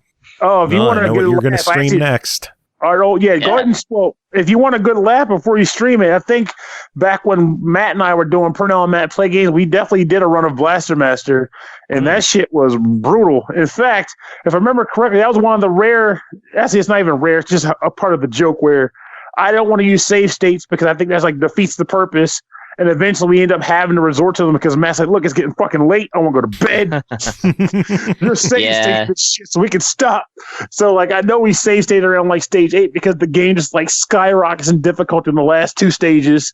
And when I got to the final boss, the plutonium boss, I straight up had to cheese his ass because he was broken as shit. Yeah, he had a freaking whip. Eventually you just gotta give up on the old hubris. Oh, I had to because that junk was cruel punishment right there. I don't know what they were thinking. And it was just Sunsoft. Sunsoft was like aesthetically like amazing games that, best soundtracks on the NES, and yet they're just like, you can't win this.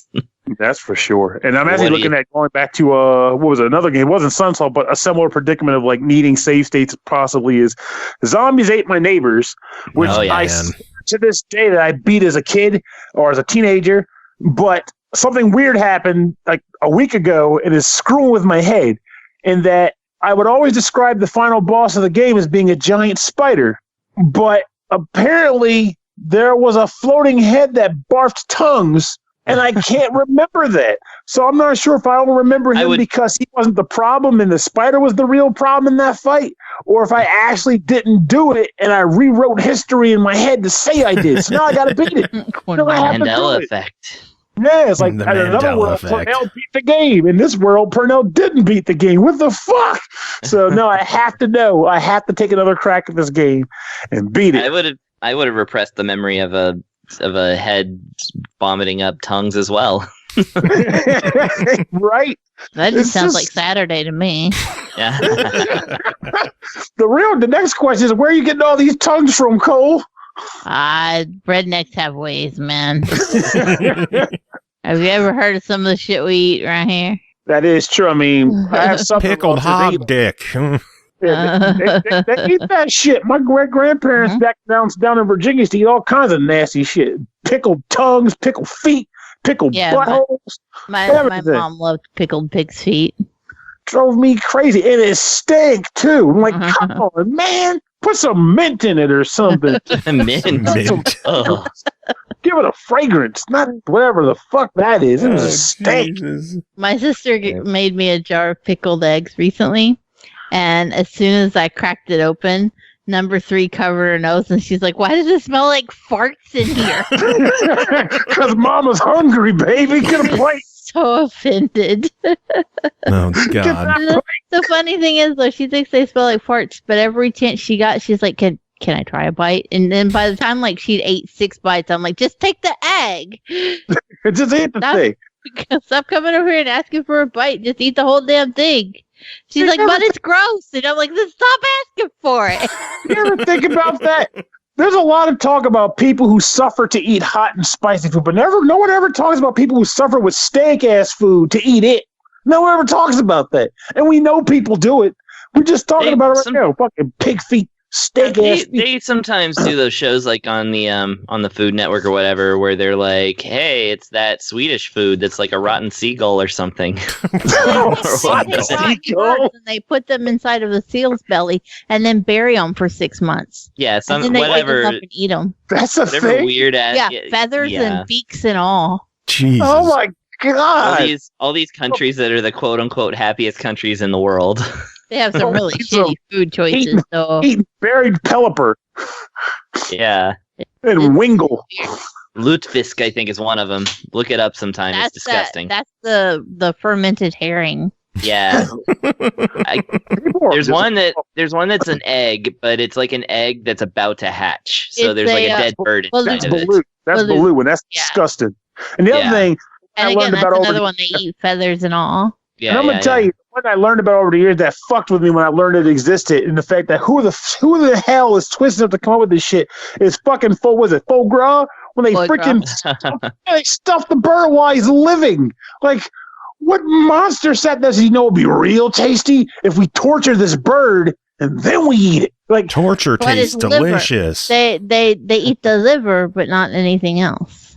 Yeah, they don't even eat the whole we start cooking lobsters while they're alive.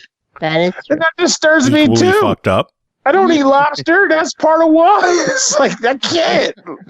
Like, a lot of people can't get over the fact that lobster is related to cockroaches, so they can't I didn't know that. You know the funny thing? Yeah, they're like the cockroaches lobster, though. But the funny thing about lobster is that it used to be considered a peasant food, and that it was what the low lofts ate. Yeah. And then, like, they turned their nose up at it, and then they just decided that it was going to be a rich people food one day, and that was that. And then butter was invented. And then butter came along. I can honestly understand that because I spent years thinking the same thing. Like, wow, like I was that teenage kid that was like, if I get a girlfriend, I'm going to treat her right. I'm going to take her to Red Lobster and treat her, you know. And then like, so I never had lobster. I was like, this is a luxury food, blah blah blah. And then I finally had some, and I'm like, crab tastes better than this. What the fuck? Well, Red Lobster, I mean, as speaking as somebody who did spend some time in Massachusetts, Red Lobster's not great on lobster, excellent on biscuits. Oh, that's true.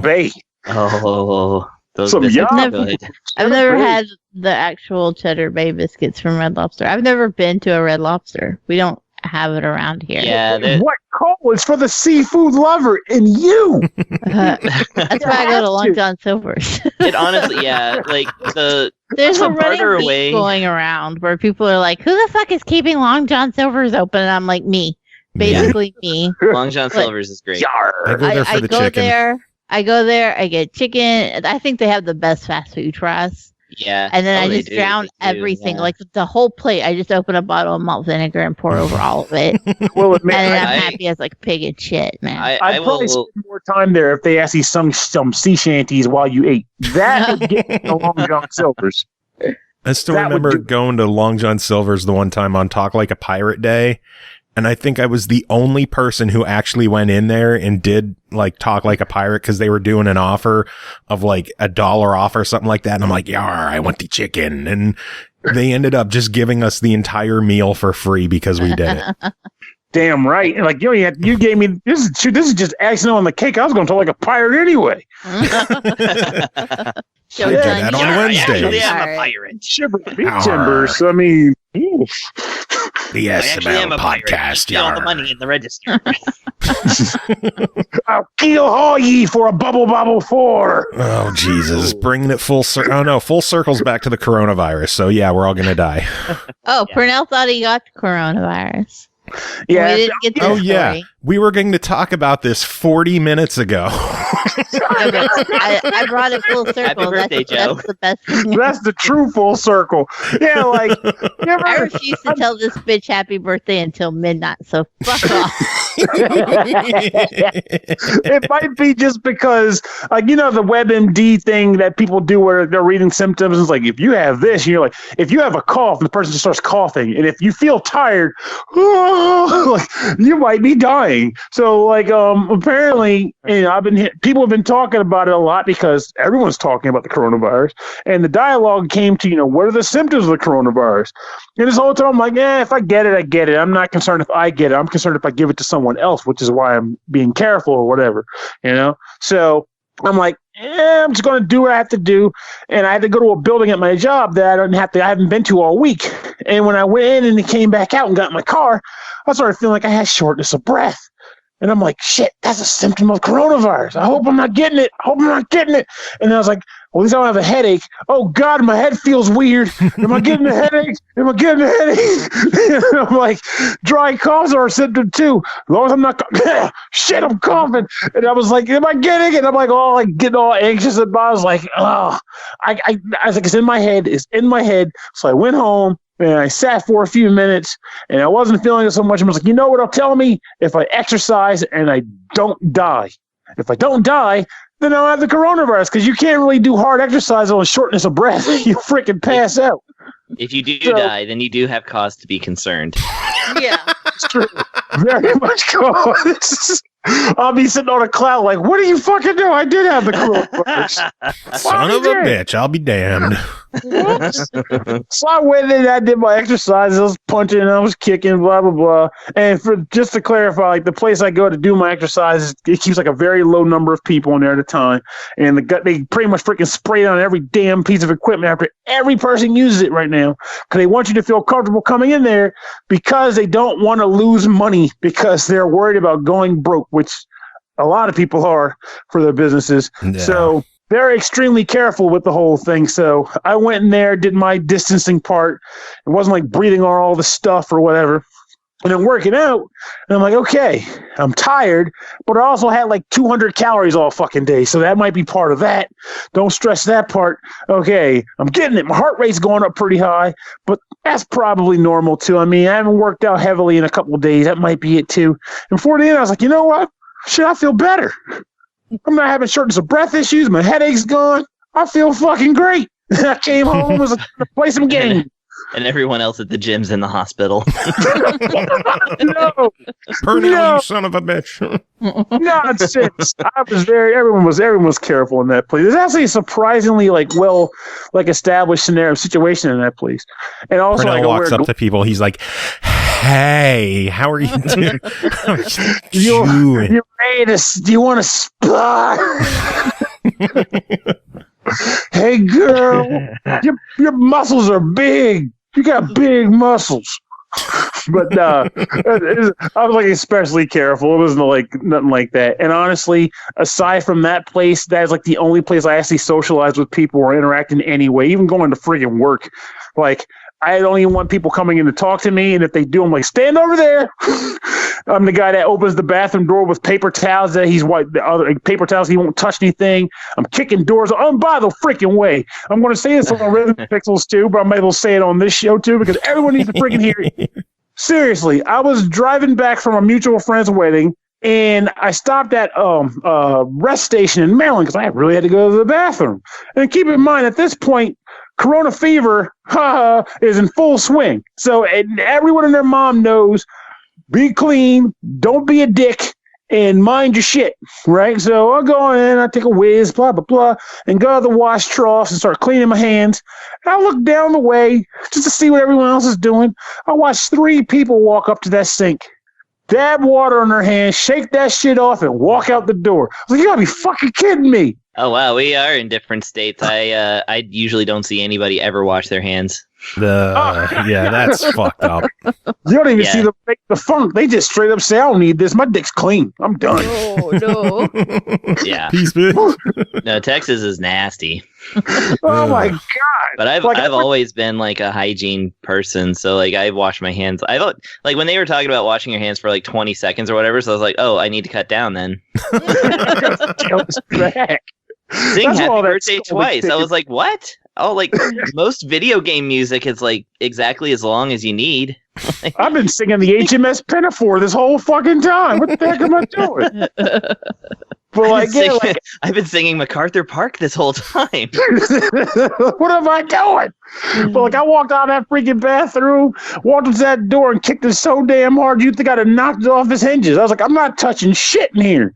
Nasty ass people. So my lesson to folks since then, I was like, look, I know everybody wants to believe that in the light of this tremendous situation and the danger that it poses to all these different people, everyone's on their best behavior and taking extra steps to be clean. No, definitely not. Don't believe that shit.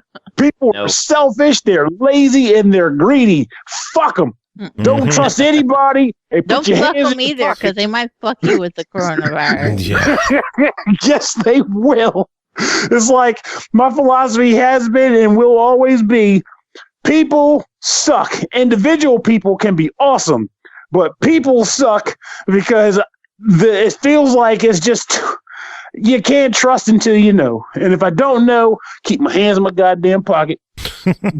Carry some Clorox on all hands. Ain't fucking around because people were pissing and not washing their hands. It's disgusting. Yeah, that's gross. That is very gross.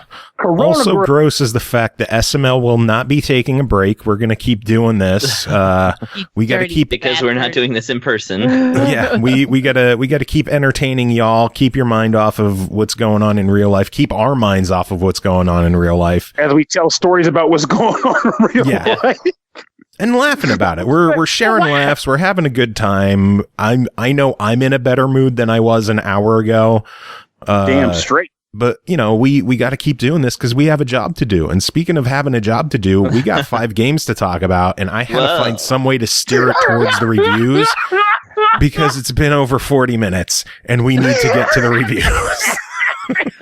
Could you imagine if we did news on this episode as well? We kind of did. We talked about multiple announcements and, you know, people not washing their hands, and that's news. That's news, baby. For the love of it, by the way, I am immunocompromised. If you love your coal and you don't want me to be dead, please wash your motherfucking hands. Yes. Damn straight. Yeah. We should just call this that. The name of this episode should just call "Wash Your Motherfucking Hands." There you go. Set up. Yeah. Done. Just wash your damn hands. Wash your ass. Wash your ass. And then clean yourself. No, your dick's never wash clean. Your hands after you wash your ass. Yeah. Oh, but it takes more work to get back there. I'll save that for last. They aren't mutually like being cleaned at the same time. I just put the soap bar between my cheeks and start smacking. That's talent right there. Oh my god. That's why the contracts keep rolling. This is this entire show. Like, we planned to do a half hour with the Bare Knuckle people. We did an hour. I did. Yeah. Later on in the show, we're going to have a review with Tim that went. One review and we spent a fucking half hour talking. So this Call of Duty shit. This is just going to be a long episode. So we need to get into these reviews. We got games to talk about. So are you guys ready to get into this? Yeah. First, I want to talk about the virus. God damn you, Pernell. First game to talk about tonight is called Dead or School, developed by Studio Nanafushi, published by Marvelous Games, released March 13th on the Switch and PS4 for $29.99. Join Hisako and fight hordes of the undead to defend her right to a normal school life in the 2.5D zombie-infested adventure Dead or School. Pernell, tell us about this one. Well, I wanted to talk about a virus, and I kind of got my wish. Different viruses. So, Dead or School is, like you said, 2.5D Metroidvania that has a pretty dopey premise, and I give it credit because it was 100% intended to be dopey, and that This world has been impacted by a zombie apocalypse of sorts, and humans were forced underground to live. And years later, and by years I mean 2 generations later, a young girl learns from her grandmother about this magical and amazing thing called a school that kids used to attend on the surface to make friends and have fun. We all know how much bullshit that is, but hey, when you've been living underground for 2 generations, I guess these things happen. Stories get spun. But anyway, this is enough incentive to get this young teenage girl to want to liberate mankind from the mutant scourge so she could open a school on the surface and make friends. Which in of itself is a very delightful concept, but holy shit, if this was all it took to get people to start doing things to help other people, my God, this world would be amazing. But too bad the world is filled with assholes. Pretty much. And I was about to say, rocket launchers are hard to come by, but actually I'm kind of glad for that because I don't want any of these people to have rocket launchers. Thank you very much. But what ends up happening is she ends up proceeding to find her way to the surface to liberate mankind, to figure out what's going on, what caused the zombie outbreak to happen, and how to stop it. And the way this has progressed is by her using a train to travel between various underground districts that are representations of old locations in current Tokyo in the present day in that game. So, like Ikebukuro, for example, is pretty much an underground subway terminal system, and she ultimately is ascending upward up to get to the surface and then go back down. But anyway, as you're exploring, you have a decent bit of mobility. You can pretty much walk, you can run, you have a jump and a double jump, and all these things take up your stamina. But as far as your combat maneuvers go, you have 3 weapons. Melee attack weapon, which can be a variety of like axes, hammers, swords that you can find. There's like an assault rifle type weapon, which is like a shotgun or a sniper rifle, machine gun sort of thing. And then there's like the heavy weapon, like a missile launcher or a rocket launcher that you can equip. And all of these weapons have different stats related to them, related to attack power, speed of use, durability, because they can, they can run out of bullets, or in the case of the melee weapons, become busted and dysfunctional. So all these weapons have various stats attributed to them. And also they can have, I guess, like perks, such as like a percentage of like additional gold attributed or money attributed when you earn fight in battle, or you might be able to get like an additional hit point boost while you use this weapon, blah, blah, blah. So you have these options, and you can find like utilities on the ground that can be used as modifications to equip on the weapons to add additional perks. And all of these things have weight limits. So early on in the game, your weight limit capacity is pretty low, so you can't like stack up your gear. But as you level up the character, it's Hisako, there we go. As you level up Hisako, you will be able to carry more weight, which allows you to use better weapons and put more modifications on each one. You can also spend some resources to change the default modification on a weapon or to upgrade it to a better form with more attack power and stats or whatever. And the combat itself is actually kind of fluid too, because honestly, she's very responsive. It's fun to switch between the different weapons and attacking the different monsters, whether it be like just general mutant zombie people with various attacks like machine guns and swipes and like rushes, and like mutant fat people and like giant frogs and critter ditters, all kinds of like large monsters that exist for you to battle. The only thing that kind of sucks, though, I guess it's something that you kind of get used to, is that there is an evade button, but while it is responsive, it takes a lot of work to get used to noting enemy attack cues, because when the action's hot, and keep in mind I was playing on a handheld, but I can't imagine it being better on TV because it would still be kind of panned out on your screen.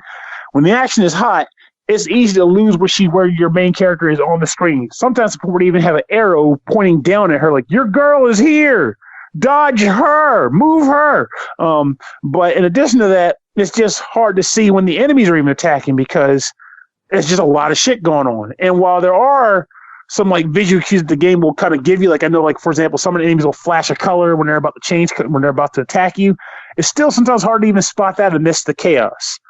But if you can spot that and dodge at the appropriate time, you can activate bullet time, which for those who've played Bayonetta, that's when you slow the game down to get a little bit more time in to do some extra damage. How she has that ability, fuck if I know. But she can do that, and it's cool. The game is pretty fun in the sense that you're exploring the different environments. You're looking for survivors, in which case sometimes it's for the purpose of moving the game forward. Other times you find them and the game just gives you a few stat boosts, which no matter how you slice it means it's incentivized that you find survivors as you're exploring the ruins. Sometimes you'll find souvenirs, which are like items of the bygone era, which will also give you stat boosts and also be counted as collectibles in your collectibles train car. So it makes you feel inclined to want to explore every nook and cranny of the environments you go to. Again, each environment being represented by a different district of Japan or Tokyo. In the end, this game is a lot of fun to me. It's not perfect by any means, but it's got this level of enjoyment to it, the frenetic, fun gameplay, I hate saying this, but the Dark Souls-esque save point system, where you can stop in a different spot, and if you stop there, it reloads all your ammo and stuff, but you also respawn all the monsters on the screen. It has that element. It's honestly a good time to me.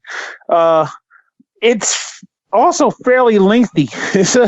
You'll get a lot of playtime out of this title, too, so while the price point may seem like a bit high, so long as you can, you feel as though you'll be content with the gameplay over a long time, which I think you could, because even though the environments can get a little samey, because again, you're spending a lot of time underground in subway tunnels and underground malls and stuff. Yeah. The enemy variety, as it pops up, will continue to change and grow, and you'll feel compelled to just want to upgrade your gear more and more, get new modifiers and new items in general, and just have the best loadout for Isako you can get. And of course, you'll be attributing skill points to the various 3 categories, each represented by a different weapon, or each weapon type, to kind of further grow her to your specifications. So honestly, I think it's a fantastic game. It's a lot of fun, and I personally would. Well, you gotta do your thing. Well, then tell me, $30. What's your verdict? I think it's a solid buy. If you're a cheapskate, there's no harm in waiting for a sale. But I think that if you're okay with dropping the $30, you'll have a good time with this game. It's a good indie Metroidvania game. Just don't come here looking for, an epic plot. You are playing as a girl trying to fight zombies to open school. I don't know what to tell you. Hey, it sounds fun to me. It's enjoyable. Too bad it's not on Xbox. God damn it, Marvelous Games. Hook us up. Actually, I think this is probably one of those rare cases where it's only on the Switch. I don't think it's on PS4 It is on PS4. Butterballs. Yep, Switch and PS4. And see, I said that at the beginning, if you listen to me. When I talk. You do realize that when you do the whole developed and published by, I'm just trying to gear myself like, gotta talk, gotta have the words, and I'm prepping myself to go. It's like walking out on stage like, hi, I'm Johnny Carson, and this is not the 70s. You're prepping. It's like, it's go time, Pernell. It's go time. This is fucking it. Gotta go. Drink this fried ice cream stout. It's time to talk. Oh, man. All right. Next game to talk about is called Desitopia, developed and published by Hanaji Games, released March 19th on the Switch for $19.99. Strange and unusual creatures inhabited Earth's underground, unknown to humankind. That was until Momoko, a fashion-obsessed high school girl, accidentally discovered them. Together, they plotted to combine the civilizations above and below the surface to create a new world, Desitopia. Chris, tell us about this one. All right, Desitopia. It's hard to explain. Well, it's hard to explain what's going on in the game because it's basically batshit insane. Like, you start the game. It is a shooter, and but it's just like, story elements. I guess you're high schoolers and you're trying to defeat a thing. There's like these monsters, and they all show up, and they show up with this giant screen of text that you have to pause the game to read because then they go away after like 1 second, which is really funny to me. It's great though, because it kind of reminds me of like, the insane shooters that, we more or less like kind of stayed in Japan, but there's a few that came over here, and it's kind of in that vein. So for that reason, I appreciate its weirdness. But yeah, it is weird. Mechanically, though, this is a really good shooter. So it's a horizontal shooter. One ship against the entire universe. That's the usual thing of those. I should start going into the Beaker Reloaded spiel of what a shooter or a shoot 'em up or shmup is. I think I did that like 5 times. No. Anyway, so it looks a lot like a kind of like a Thunder Force game or something like that, like one of those really high quality Sega Genesis or around that time, like 2D kind of shooters with the big sprites and stuff, and the fast gameplay. But what this one has is like a really interesting mechanic that I'm like trying to figure out how to explain like most efficiently. So what happens is you have 4 different types of shots. Each one goes in a different direction, and each one is assigned to a different face button, your A, B, X, and Y. So you push X, and that does your top shot. You do A, that does your forward shot. Y is your back shot. B is your down shot. Each one is a totally different type of weapon. Like the first is a straightforward shot. Though the top and back one are a little similar. They're like kind of spread shots that sort of go to like a single shot, and then the bottom one just kind of, it's like water. It just drops this big blub of water and then just starts pouring down. And you not only use that to defeat enemies, but it also grows plants, which actually helps you out in the game as well. But I'm getting ahead of myself. The thing is about these weapons is that you don't push the buttons to shoot. Otherwise, you're just mashing your palm against the like whole controller, the whole game, What happens is when you turn it on, or like when you push the button, it toggles the shot, and then it just auto shoots straight ahead of you.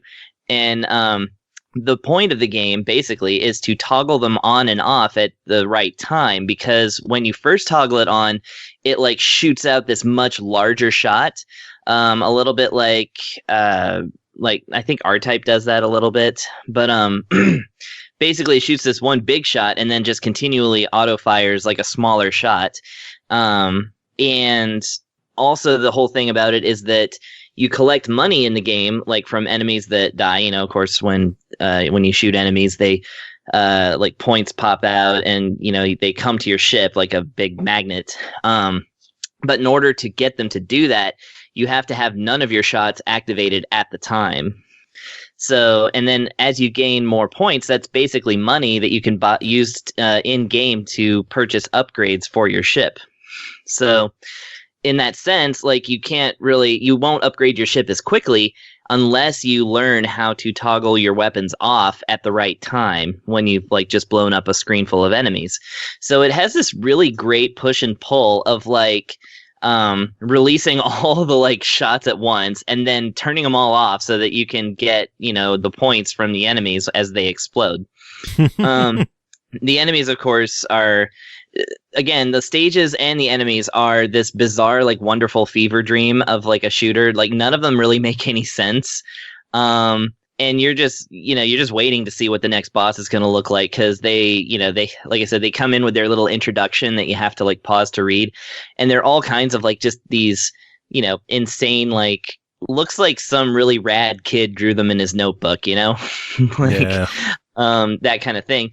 But then when the actual boss shows up, it's usually just this larger ship or life form that, again, doesn't make a whole lot of sense. I would just invite people to look at the game. Like there's some gameplay videos and trailers and stuff, and just look at this thing. It's so colorful and bizarre and wonderful. But yeah, the bosses not only take up the whole screen, they actually take, like, the screen actually scrolls up and down in a limited way, which is really cool. So they actually take up more than the full screen. So you end up, and they move around a lot too. So like you end up kind of learning how to sort of follow them with your different shots, because obviously you can't turn your ship around, but you can shoot backwards, Yeah. And they have a life bar at the top, and of course, once you get rid of that, then they explode and you move on. Let's see. The interesting thing about this game as well is that it's in 4:3 aspect ratio. I guess because they really wanted to keep that Genesis look. Yeah. You can stretch it if you want, or you can change the border to like different, again, weird things, like a lot of different strange drawings and like backgrounds and stuff. Or like, like there's a lot of, and there's also a fully unlockable like museum, and you pick up the pieces in game. So like you could pick up a piece of the soundtrack from defeating like a certain enemy, And so it has that collection aspect. There's like 140 illustrations hidden throughout the game. Damn. That you can go and grab. So there's lots to go back and like get. And there's another thing that I think is really interesting. It has starting out, because it actually grows the number as you keep playing. So difficulty is done in ranks. Starting from -99 going to 140. So that's 249 difficulty levels in the game. But they're relegated to like, very easy, normal. And basically as you keep playing the game, the better you do, the higher your rank goes, and then you can start the game from that top rank if you want to keep moving up. And you're going to have to if you want to like get all the best stuff. So it's a really interesting, like, dynamic difficulty thing. It's like if you started off on very easy, you can climb all the way up to normal and even hard if you're really good at playing. The game basically adjusts to how good you are at it. That's cool. Yeah, that's really cool. The only other game I know of, the only other shooter that I know of that does that was actually Xanac on the NES. And all it would do is that it basically had this hidden counter that every time you shot, the counter would go up. And when the counter got up to a certain point, they'd send more enemies after you. So the more you would shoot, pick up items, and defeat enemies in Xanac, the more the screen would just fill up with an impossible amount of enemies until you die. Huh. Yeah, that's the only... Yeah, that was an interesting, and that's like from the 80s. Like, I haven't actually seen very many shooters do this, so I actually thought it was really cool. So yeah, like, basically, you go through and like play and all this other stuff. Trying to think about like the continue system. Like, if I can't remember actually, so never mind. But you can stage select, or you can go through different routes in it, like Darius. I was trying to like start a game like while talking to figure out a certain thing, and I failed. But anyways, so there's two different paths that you can take throughout the game, and they're a little bit different, and they both have these alternate like qualifications that you have to reach in order to get to the final stage. So you can't just play through the game and get the best ending. You have to, like, in order to reach the tower, quote unquote, on standard 1, it says to clear the stages within 15 minutes. And then standard 2 is just clear the stages with an average rank of 100 or more, which is like normal difficulty. And it ranks you and all this other stuff. So yeah, a shooter with a lot of great decoration to it, and it's really fun. Like I said, it's basically will remind you of the best of like the Genesis shooters. Nice. So $20 on it. What do you think? Yeah, $20. I mean, the shmup community, which I am now like slightly aware, they're already like praising this one and like saying go for it and stuff. So this is a hotly anticipated game, and I say it lives up to the hype. So definitely, if you're a shooter fan, go for this one. If you're not, if you're kind of new to shooters, I mean, this one's pretty different from any of the ones that you would play. And I actually ratcheted the difficulty to -99 just to see how well I could hang. And yeah, it's actually pretty accessible for beginners too. So I'd say this is a very solid, entry into a very healthy genre on the Switch. Awesome. Which is, yeah, great for me because it's one of my favorite genres. Awesome. Cole, you hanging out still? I'm still here. Mr. Sinister says hi in chat. Hi. You're being all quiet now. I didn't want to interrupt. And also, I may be trying to get my completion in Hidden Through Time. Oh, God. Yeah. I got to do the 50 online maps.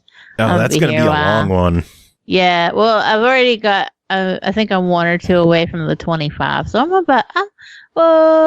halfway there, so it's fine. I'll get there. We'll make it. You can get that shit stuck in your head for the rest of the night. You're fucking welcome. Cruelty. God damn it. Next game to talk about is called Mystic Vale, developed and published by Nomad Games. It released March 12th on the Switch for $21.99. The stunning digital adaptation of the award-winning AEG card game used the unique card crafting system to create powerful combos. Pernell, tell us about Mystic Vale. All right, so Mystic Vale is a card game that I honestly have liked for some time now in physical form. So, of course, I was kind of geeked at the idea of testing out if the digital version was up to snuff, because, well, why the hell not? I mean, Jesus. So, Mystic Vale, I think, honestly, before I even talk about the game, I'm already saying I think it does hold up well in digital form, but I need to describe the actual game itself so people understand what the hell I'm talking about. So, the base form of this game, it is a deck builder in the sense of you're building a deck of cards. But unlike the traditional deck builder, you already have a set number of cards in this game. That number of cards is 20. But what you're actually constructing are the actual abilities on the cards themselves. So to explain, at the start of every game, you get 20 cards. And of those 20 cards, each one has 3 different tiers on it. The top level, the middle level, and the bottom level. So every once in a while, a card will have either, of your default load anyway, will have something printed on either one of those 3 zones. And in some cases, your card will have absolutely nothing on it. It will be a blank card. So what happens on your turn is you draw multiple cards one at a time until a certain event happens. That event being that there are symbols on the left side of each card that represent a variety of things. And one such symbol is a dead tree, basically. And if you draw 3 cards that display a dead tree, you are pretty much made to say, okay, you have a choice. You can either stick with what you got here or try to draw another card. But if that card also has a dead tree on it, you lose your turn. It's like a press your luck sort of thing. But you eventually can also just as well say, no, I'm done. I'm locking in what I got. I want to use these cards. And once you do that, what happens is, depending on how many blue crystals or blue mana are on each of those cards, that determines what your buying power is. And in the center of the table, or in this case, on the screen, there are 4 different tiers of cards you can purchase. There's the bottom tier, which is just like the default, I barely acquired any mana. I want to just buy this cheap element to fill one of my cards with. And then there are 3 different tiers of additional element boosts. And each tier determines, how powerful that upgrade could be. And the upgrades will be a variety of different things that they provide you with. It'll either be more purchasing power for new cards and future draws, symbols, which will be used to purchase something else I'll tell you about in a second. And other cases, just flat out abilities, such as, if you draw this card, you could ignore a spoil icon on one of the cards, on the card that is attached to or whatever. So you take your mana and you can buy as many things as you can afford.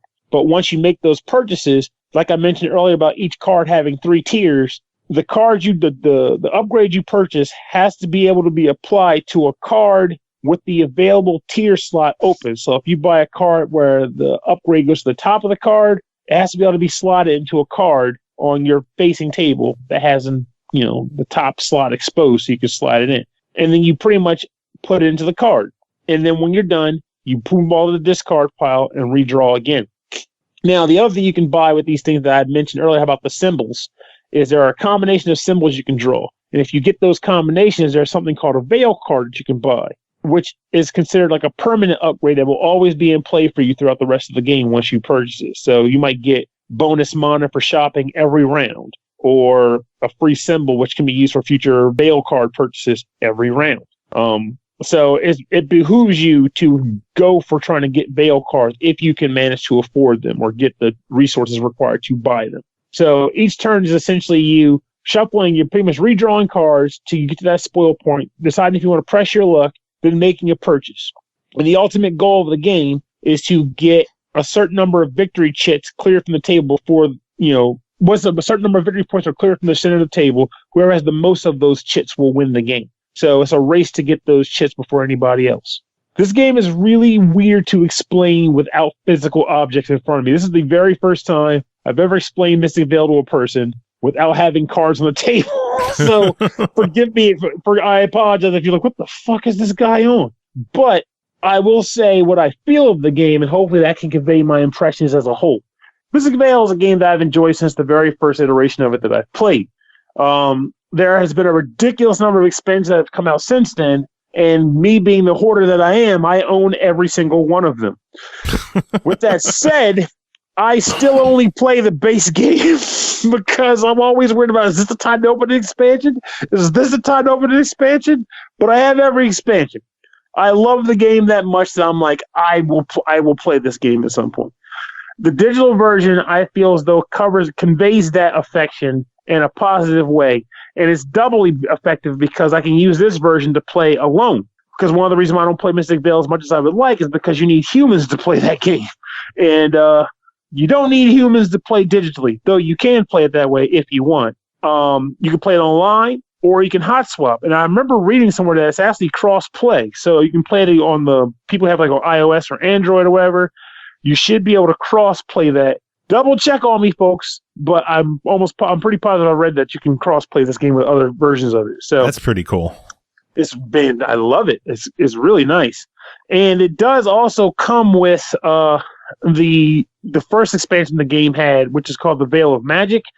The Veil of Magic only adds more cards, more Veil cards, and more upgrades to the cards. So it doesn't change the gameplay up. However, and by the way, if you guys want to send us review codes for the 2 expansions that are available, I'm not going to complain, but you can also purchase 2 expansions for the game, Veil of the Wild and Mana Storm.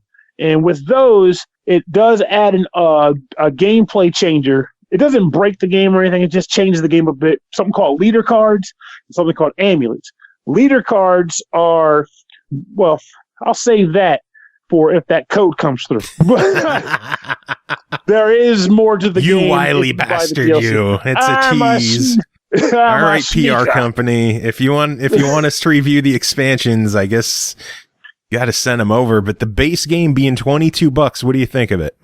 I personally believe it's worth the money. Now, obviously, you don't get the tactile feel of having physical cards on the table, but typically you're not looking for that when you buy digital versions. You're looking for something completely different when you do that.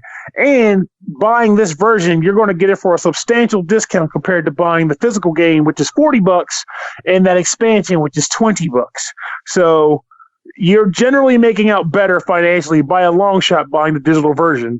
And the interface of the digital version, I personally think, is pretty cool. Now, the last thing worth mentioning on that pricing is, well, what if I want to play it in the same room with a bunch of my friends and I only have 1 copy of the game?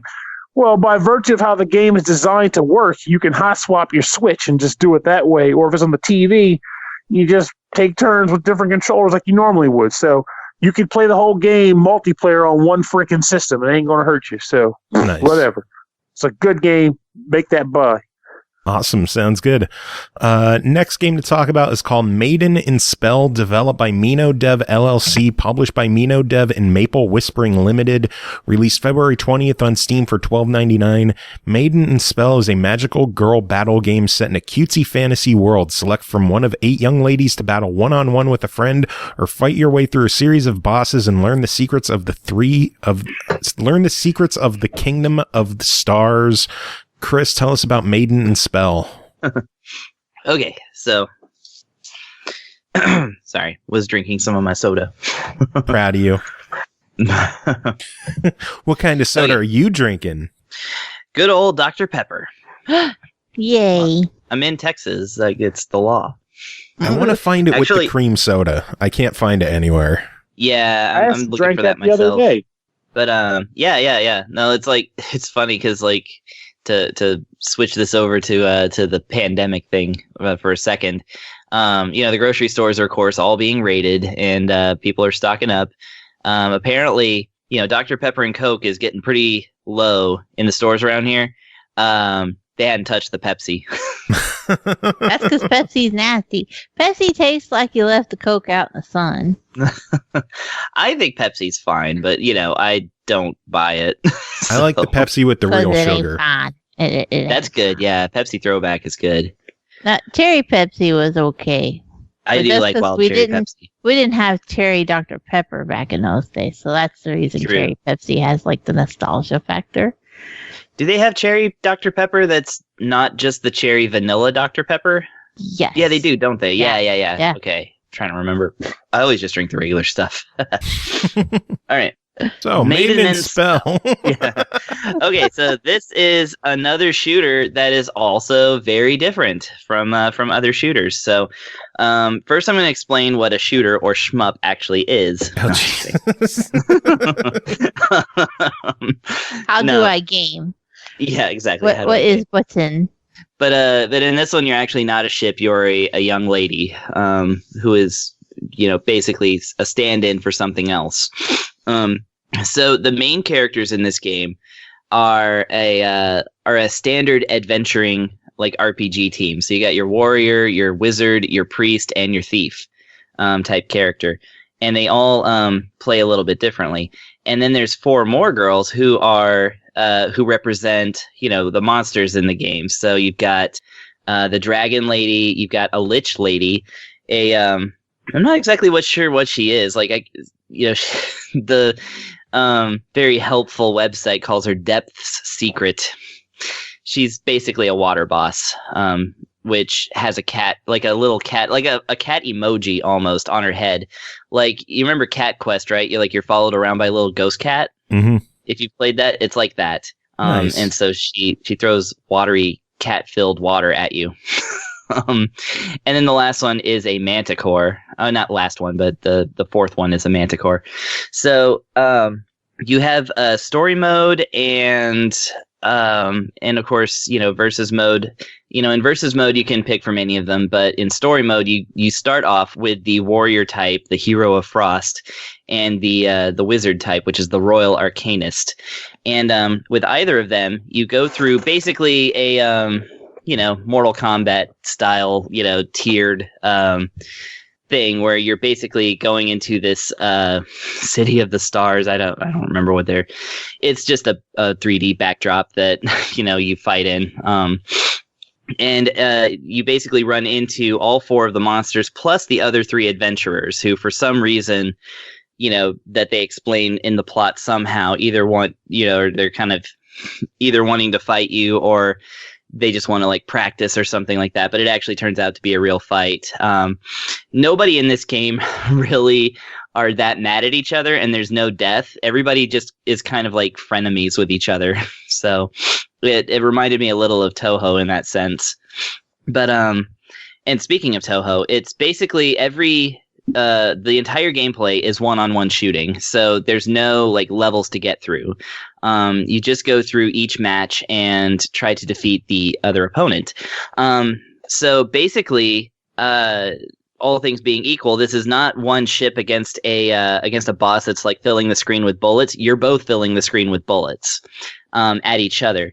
And the idea is to, instead of doing like constant damage for the most part, well, there's like, let's call them 12 rounds for each fight. So the first 3 are knocking out the 3 out of 4 lives that the character has, that the other character has, and then the 4th one is breaking down their barrier, and that's where you're like constantly shooting at them. In order to, once you break the barrier, of course, then it moves on to the next one. And after 3, usually 3, there's actually a little bit more as you get further into the game. Then you ultimately win. And of course, like, you're able to take 4 hits yourself before you have to start that particular round over. So the way that you fight is that each of the face buttons does something a little different for each character, of course, and they're related to what kind of character it is. So your hero has the straightforward shot, which shoots like just this pile of bullets towards the enemy.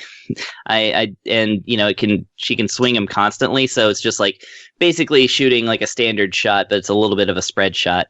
And then there's a dodging move that she can do where she can basically roll out of the way of bullets, which you're going to have to because they come very quickly. Well, not very quickly. They're actually very slow, but I mean, like, there's certain things that happen quickly, which I'll get to.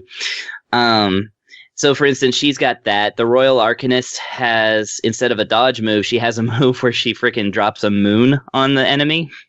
And that fills up like about half the screen and kind of drops in. Very, very good for breaking through barriers and stuff like that, because it's hard to dodge for the enemy. But like her regular attack is just like this little bubble of like, you know, of shots that misses pretty frequently. But then she also has like another move where she can like basically shoot out like this whole spray of bullets. In fact, they each have a move where they can throw out a whole bunch of bullets at a time. But here's the thing, is that the regular shot has auto aim. You're actually not able to aim the shots. You have to rely on your auto aim to be able to, for those shots to be able to reach the other character. And then if you use the wide shot, which is what it's called, then it fills up the screen with bullets, but none of them are aimed directly at the enemy. So you have to rely on the enemy to like basically mess up. And then they have things like, you know, some of them will have a super powerful but concentrated attack. And like in some bullet hell games, this game also has a focus mode where you hold, by default, it's the right shoulder button, or sorry, the left shoulder button. And when you're holding that down, you move slower, but you can concentrate more straight shots into the enemy, and that covers more ground so that you have more of a chance to hit them. Because instead, like I said, of wearing them down, you're just trying to hit them once. And also, you can only be hit once. Like I said, it's interesting how it really evens the ground between the fighters, because, like I said, it's a one-on-one. So it's kind of like you get to be a shmup boss fighting a shmup boss, which is really cool. And yeah, so basically, you just keep trying to do that until you win. And then, like I said, once you get through all the rounds and get, you know, through the game, of course, you get an ending. And after you get the first ending, it unlocks all 4 of the adventurer characters. And then I assume that once you beat one of the harder modes, that it unlocks the enemy girls as well. Because like I said, in versus mode, which is something you can play against a second player or online, you can actually select each character, or, you know, do random or whatever, and fight each other in, you know, using the same rules. So this game, yeah, basically like the actual like shooter aspect of it, there are no small bullets in this game. Everything is this like every bullet is basically the size of your character up to half of the screen, depending on what kind of move you're using and what kind of character you have. There's a whole lot of like great, not only dodging waves upon waves of slow moving bullets like a respectable bullet hell would, but you also have these things where they might do a move where, let's say, there's a line that'll appear with like this kind of outline around it, and you have to get away from that outline in about 1 second, because that's going to be a laser. So they do these things where they, like, you know, broadcast something really big that's about to happen to you. And, you know, you then get the chance to move. So, and because you move so slowly when you're shooting, and because you don't have to do like consistent damage, it becomes more of a thing of like, you have to like actually lay off the shooting in order to dodge for a while. And then when you see your opening, then you like start, you know, laying in the bullets or whatever. It's actually really strategic, and that's like what I appreciate about it. But, yeah, aesthetically, it's a beautiful shooter. The characters themselves are all like, you know, they're drawn in such a way that they only have 2 to 3 frames of animation. Like, you know, it's on purpose.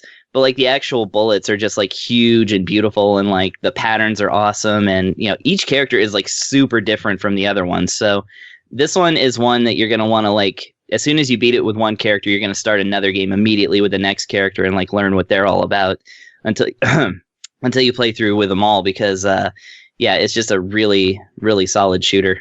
Nice. So overall, $13. What do you think? Yeah, this is easily worth it. This is worth checking out for you know, just about any shooter fan, just because of how different it is. And personally, I actually like it more than the Toho games that I've been reviewing too. I just think that it's got a really neat like gameplay element to it, and it's really it kind of has more of a variety of like different things that you can do. It's not all standard stuff. Like I said, one character can just drop a moon on somebody, which is, and the thief character is really cool too, because she can like set up traps for the other other characters, which, like I said, none of the traps are, spawn on top of the character, but it creates like this maze that the character has to then get through in order to not get blown up by that thing, or they can wait it out, but then, you got to be dodging. So like, there's so much to like about this game, and $13 actually is a real bargain on this one. So it definitely has my hearty recommendation. Awesome. Sounds good. Yeah. All right. One last party game or a PartyCast game to talk about is called Explosive Jake, developed by Pigeon Dev, published by Sometimes You. It's been a long one. Just give me a break. Released March 18th on my goddamn birthday for Xbox One, Switch, PS4, and Vita for $4.99.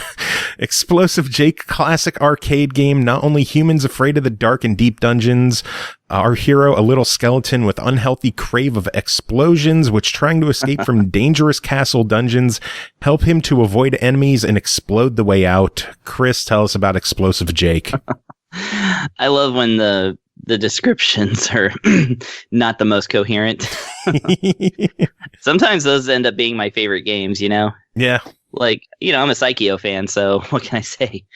Okay, so Explosive Jake. Well, there's one easy way to start off this review. It's very much fashioned after Bomberman. Like, just absolutely, like, just obvious from the beginning. It is, it's basically a 2D top-down kind of game where there's these large rooms, and each room is, has a whole bunch of blocks like that are spaced in such a way that it becomes like kind of a grid where everything's like a one space tunnel, and then a lot of them are blocked off by crates, boxes, whatever. And of course, your one and only item is a bomb that you, as you're walking through, you set the bomb, and then the bomb explodes after a little bit. You got to make sure that the bomb hits an enemy and not yourself.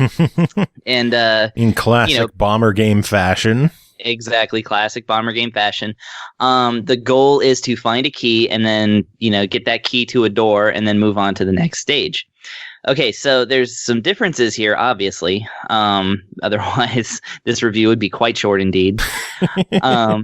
Because this game has a few other things to it. Like, for one, some of the differences is that the enemies don't chase you in this game. So there are enemies in each stage. They range from it basically has like 3 or 4 different types of stages. I noticed that they started repeating after, a few levels.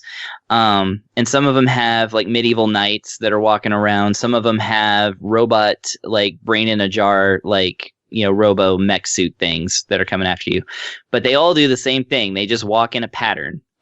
There's nothing, they don't chase you. They don't do anything like that. They just walk back and forth in a preset pattern. Which does kind of make it a little easier to time an attack on them, because you know that they're not gonna, gang up on you or anything like that. But then the game also has a ton of floor hazards. So you got like spears coming out of the ground sometimes. You got buzzsaws going back and forth. You got different little things. Some of the harder stages, you actually have like these skulls on these skull pedestals that are persistently firing fireballs all across the stage. So you have to actually time. Yeah, you have to time some of your vertical or your horizontal movement to make sure you don't get hit by a fireball. And another difference is actually that, okay, so like Bomberman, you start off being able to set one bomb at a time, and of course one hit kills you. However, you can actually find like in Bomberman, you can find like upgrades within the stage, but some of the upgrades are actually permanent. So, and every stage is replayable. There's 40 of them total, by the way. Every stage is replayable, but if you actually get the power up that allows you to carry set more than one bomb at a time, which in my experience seems to be up to 4, could be more, you actually keep it. Like, you can go back and replay levels and actually use the bomb upgrade, persistently.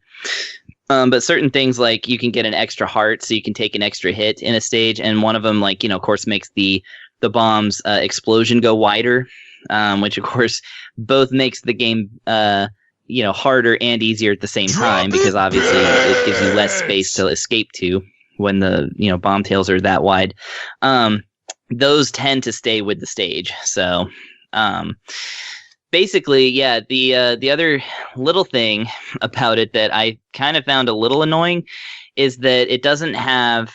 It kind of half has my favorite move in Bomberman, which is setting a bomb while you're moving. In this game, most of the time you have to stop to set a bomb and then keep moving, which actually kind of interrupts like certain strategies, especially since the enemy doesn't stop moving at all. However, sometimes if you push the button enough, it will set a bomb while you're moving. So I'm kind of like, make up your mind, game. And then, of course, sometimes the stages go from being like, basically the standard Bomberman size to being about 4 times that size. And so you actually have to really do a lot of exploring and fighting and, careful timing in order to, get to the door, or more importantly, uncover maybe another permanent upgrade or something like that. The problem with this is that unlike the Bomberman games, if you actually die, you start the entire stage over. Everything, no matter how large the level is and no matter how long you've spent like trying to uncover every little thing, it all resets if you get killed. So having said that, don't get dead. Just don't get dead. Yeah. Well, I mean, you're already dead. You're a skeleton, but don't get extra dead. Don't get extra dead. Yeah. Don't lose your unlife. Deader. Having said, I really enjoyed playing and replaying, throughout this game. I actually was playing it all through the entire 40-minute intro to this show. While we were talking, I had this game going. Nice. Yeah, and like I said, once you start getting those upgrades and, start making some headway, you just kind of get used to the flow of the enemies. And again, you can always plan a strategy ahead of time because, again, the game is super consistent in the sense of the enemy staying in the same place and, power-ups also being in the same place and everything like that.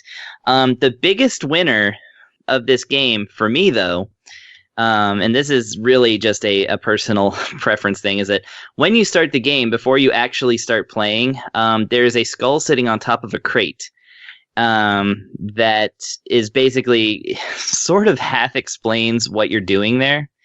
And the first lines that skull tells you are the same as the intro to Morrowind. He says, "Stand up, there you go, you were dreaming," which is the first thing you hear in Morrowind. And so I was like, okay, Morrowind reference, this is going to be a good review. Nice. I was actually, despite the fact that the levels repeat and that, there's a couple little mechanical things, I actually found this game really solid and very playable. So as far as Bomberman games go, of which I am a fan, I'm a big fan of the genre, I say this is actually probably the most solid non-Hudson or Konami one that I've played so far. Nice. So $5 your verdict? Yeah, $5 is easly worth it. If but you like is it an easy completion? Well, it's on Switch, so I don't know. Well, it's on everything. It's got 40 stages, so beating the game is going to be. Yeah, no, but I don't that know. doesn't mean anything because the easy $5 completions just let you do half of it. Right. So I don't know because I've got the Switch copy, so you have to. I don't know. Terrible reviewers, 0 out of 10. Don't let them come back.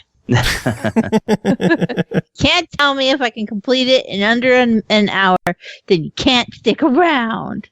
I'm trying to pull up the achievement list. Beat level. So basically all the achievements are beat the levels.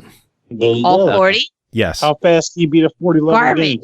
40 achievements, 40 stages. There's like a Bomberman style game, like he said. I'm sure those levels aren't too big. You could do a cold bite. Yeah, some of them are pretty chock full, but like I said, I was making really consistent progress throughout it, but I wasn't like going in looking for an ending or anything like that. So I don't know how long the game is as far as like time sync goes. Trying to be a good reviewer and actually you were looking for a little game less than explosive Jake. That was a terrible joke. I quit. Yeah. Oh Lord. I heard. Oh well. Anyway, that I don't feel bad for talking over that joke. God, jeez, Cole. I thought we were cool again. You tried to sell me on the side of the road. But that was consensual. Yes, I thought you were in on it. I thought you were in on the sale. I only wanted like 70% of the sale. I think it was fair.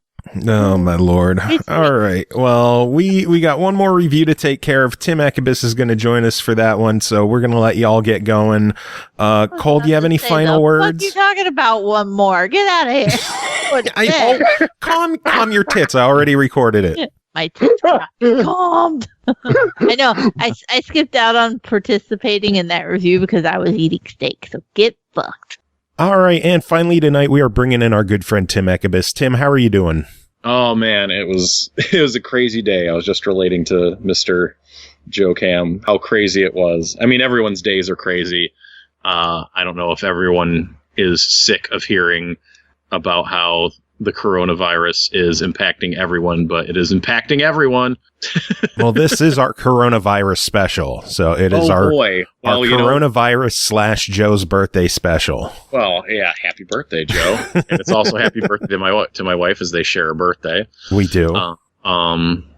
Though she's a bit younger than your old fucking ass. Yeah, I am ancient. And somewhat better looking. Just twisting it a little bit. Anyways, man,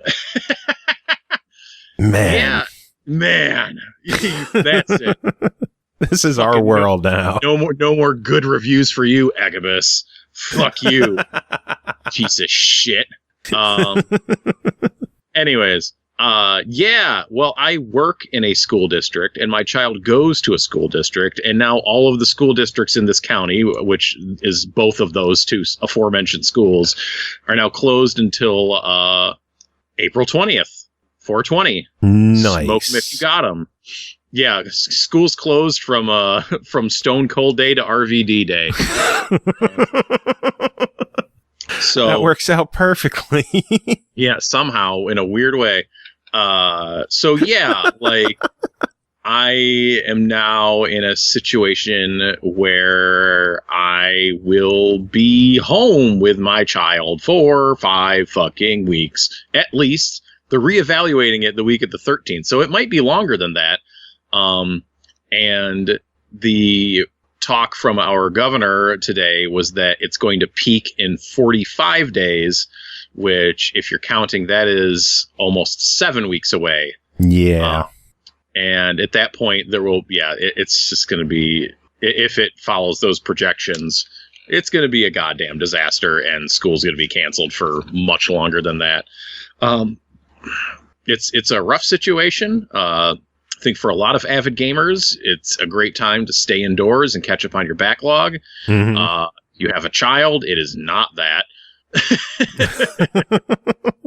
But I mean, we'll see. We'll see how it goes. It's just a wild and woolly world coming up the next few weeks. And I'm just like, man, I hope Best Buy is open on Friday so I can go pick up Animal Crossing. And if not, I guess I'm just going to fucking buy it digitally. And that's what I decided to do. I figure, it'd be cool to get, like, they have the offer to get that bag of bells for $5. Yeah. Would have been cool to get that and the reward points, but it's better to just buy digital. Plus, that way I don't have to worry about having the cartridge for Animal Crossing. I could fire it up whenever I want. Yeah, I really only pre-ordered it there because it was like one of the last things I did while my gamer club was still active. Yeah. Before it went out. So yeah, I got the $12 off, and then they offered like a $10 reward certificate with that. So I'm like, okay, for a net, $48 or $38, like that is a worthwhile investment for a first Nintendo game. So if I can get it there, I'm hoping, like, as of now, the mall hasn't been completely closed, but things are happening quickly here, so maybe I might just have to be like, yeah, ship it. I was going to have it shipped, but it said it wouldn't get here till Monday, so I'm like, I can live till Monday. I got nothing but time, Can we? I got nothing but time, man. I got lots of games to play. I would love to be like, oh, I'll dedicate my weekend to playing Animal Crossing. Guess what, motherfucker? The next 5 weeks is the weekend. I can have the weekend whenever I want. I can stop being a responsible parent and, like, homeschooling my child and having him on a good schedule to just be like, no, motherfucker. I don't call him that. That is not how I talk to my child. I don't like kick down his door in the morning. I'm like, all right, bitch, time to wake up. We're gonna play some fucking Animal Crossing. No. Oh, Jesus. It's not like that, but I can wait till Monday. But then, like, if that's the case, then at least I will then get the Final Fantasy VII remake shipped to my house, which is also delightful, I guess, that happens to come out during this situation. Doom coming out, you know, some fine games. Finally, some games, like, not to say that we've been covering garbage for the past few months, but the big games are starting to come out, like the more, like your Ori, that coming out, you know. Yeah, did you listen to Cole's Ori review at all? I have not had the opportunity. Maybe I should have popped it on while I had my headphones on. I was listening to the New Day podcast, Nice. Which is incredible. It's very funny listening to those guys interact with each other. No, I didn't, but you told me that Cole said very good things about it, and I have been playing a lot of it. Not the 60 hours that the in-game clock says, because it doesn't keep it does the thing where it tracks your sleep hours as game hours. One of those. Yeah, that's my only complaint about the game. Otherwise, it is absolutely incredible. It is beautiful to look at. The music it is beautiful. The music is amazing. And they addressed like all of my beefs from the first one. I did review the Switch version of the original a few months ago, and I regurgitated the few things about that game that bug me, and they addressed the combat, and the game just auto-saves checkpoints all over the place. It is not a hassle to play at all. There are some technical hiccups. I don't know how Cole's experience was in the pre-release. I know there was a big day one patch, and it still hangs up a little bit here and there, and I had it crash once, so it's a little bit of ironing to do on it, I guess, but most of the time it plays just beautifully, and it's pre-release was kind of rough on the S model that Cole has, but obviously they fixed it with the day one patch. For the most part, they still got to tinker with it, work on it, and I'm running on an X, and I had those problems, but like there was a one particular story moment that my child was fucking sobbing. Will not spoil, but he was fucking sobbing. It's what happens right before you get the quest to like go find the other like 3 wisps. So if people have played, they'll know what it is, and they might know what it is already. But he was inconsolable. It was rough. Also, me and my wife were a little. It was like they pack a pretty good emotional punch with those games. There was a sequence. They don't tick around. I was telling Cole during the review, Ori and the Will of the Wisps was a 10-minute long cutscene, and that was the end of the game right there when they flew off into the sunset. That was the end. Nothing else happened. I loved it. That was worth $30. Yeah. There is a sequence that is evocative of the water chase from the first one, where you're climbing up out of the tree, and that music is playing. Like it touches on that same musical motif, and like there's thematic similarities, and it's so good. I'm getting. Can we just point out how goddamn good that Gareth Coker soundtrack is? It's gorgeous, and I think it's even better. Like in the sequel, like the music for the town is just fantastic. I love hanging around in the town in that game because that music is gorgeous. It's such a lovely place to be, and just like exploring the nooks and crannies and talking to like all the characters there. I mean, this is top tier. This is S rank Metroidvania right here. Oh god, this is Cole like was Super saying Metroid. this is game of the year contender. Yeah, absolutely. This is like your Symphony of the Night, Super Metroid, like Hollow Knight, Shadow Complex, top tier Metroidvania game, no doubt. This is the game for the people who say Xbox doesn't have good story games. Yeah, I guess. It's also Good on stuff, PC. Shut up.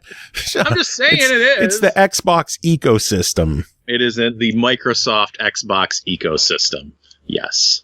PC is Xbox now. It's the same thing. It's okay. I know we're getting to that point in the world anyway. Sony dropping games on PC now. Horizon coming to PC. That's weird. Yeah, it is a good fit. As they said, it makes sense.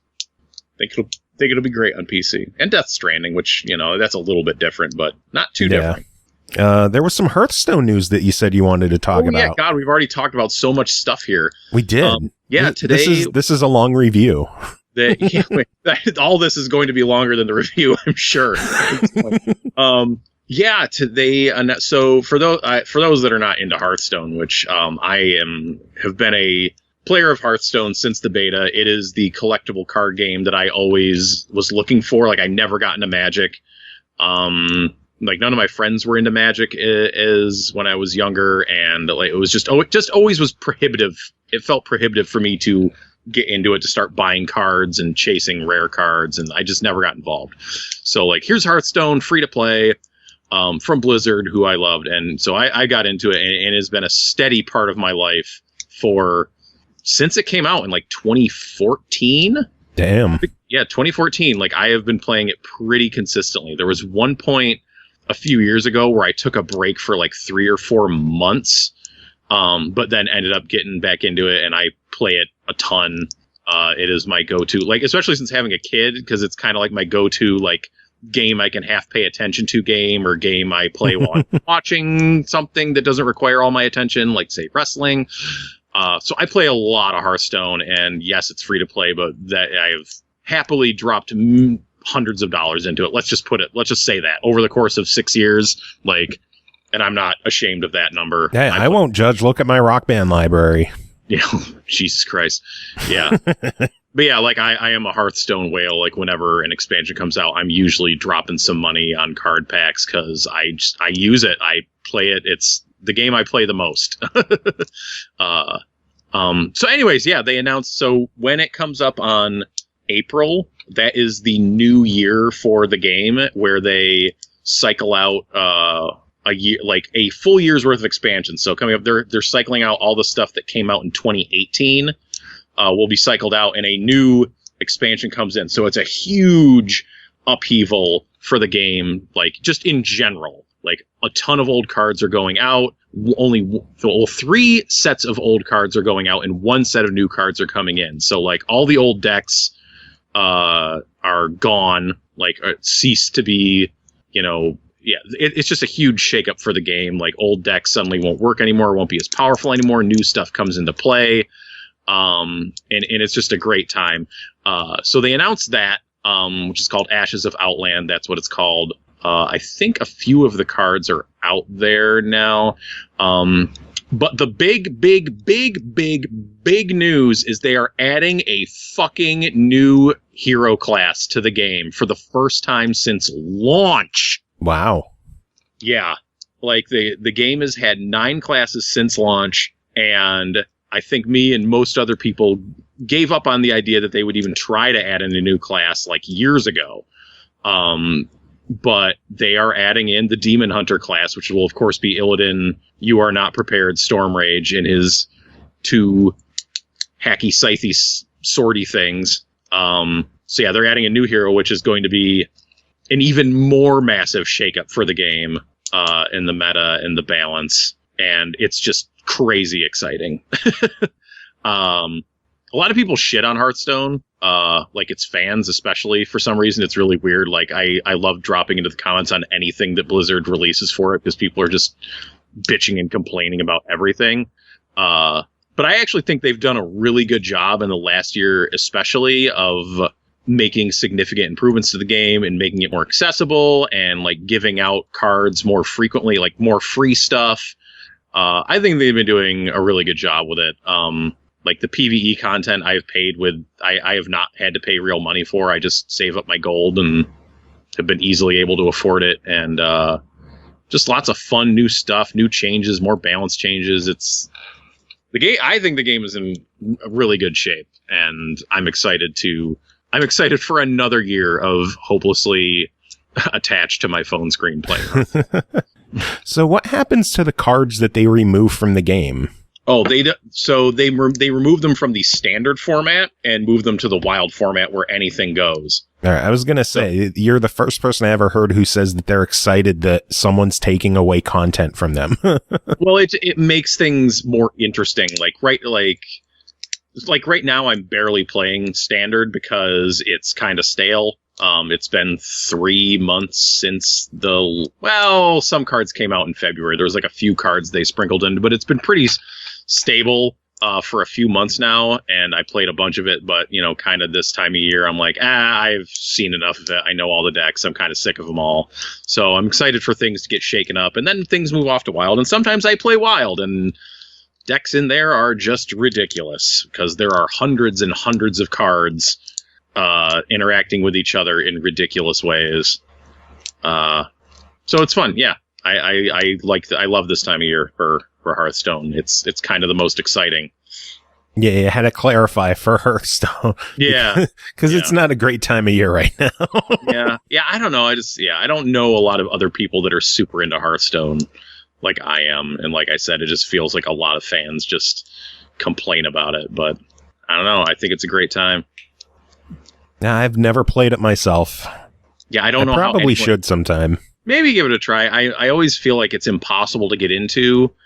I mean, I guess around this time of year would be the time to try to get into it, when the card pool is at its lowest. But there's just so much knowledge. It feels like you just have to play Hearthstone. But that, I also am not to toot my own horn, but I'm top 5% Hearthstone, in the standard format. Nice. Top 5, yeah, and in their Battlegrounds mode, I'm top 3%. So I am a pretty high level Hearthstone player.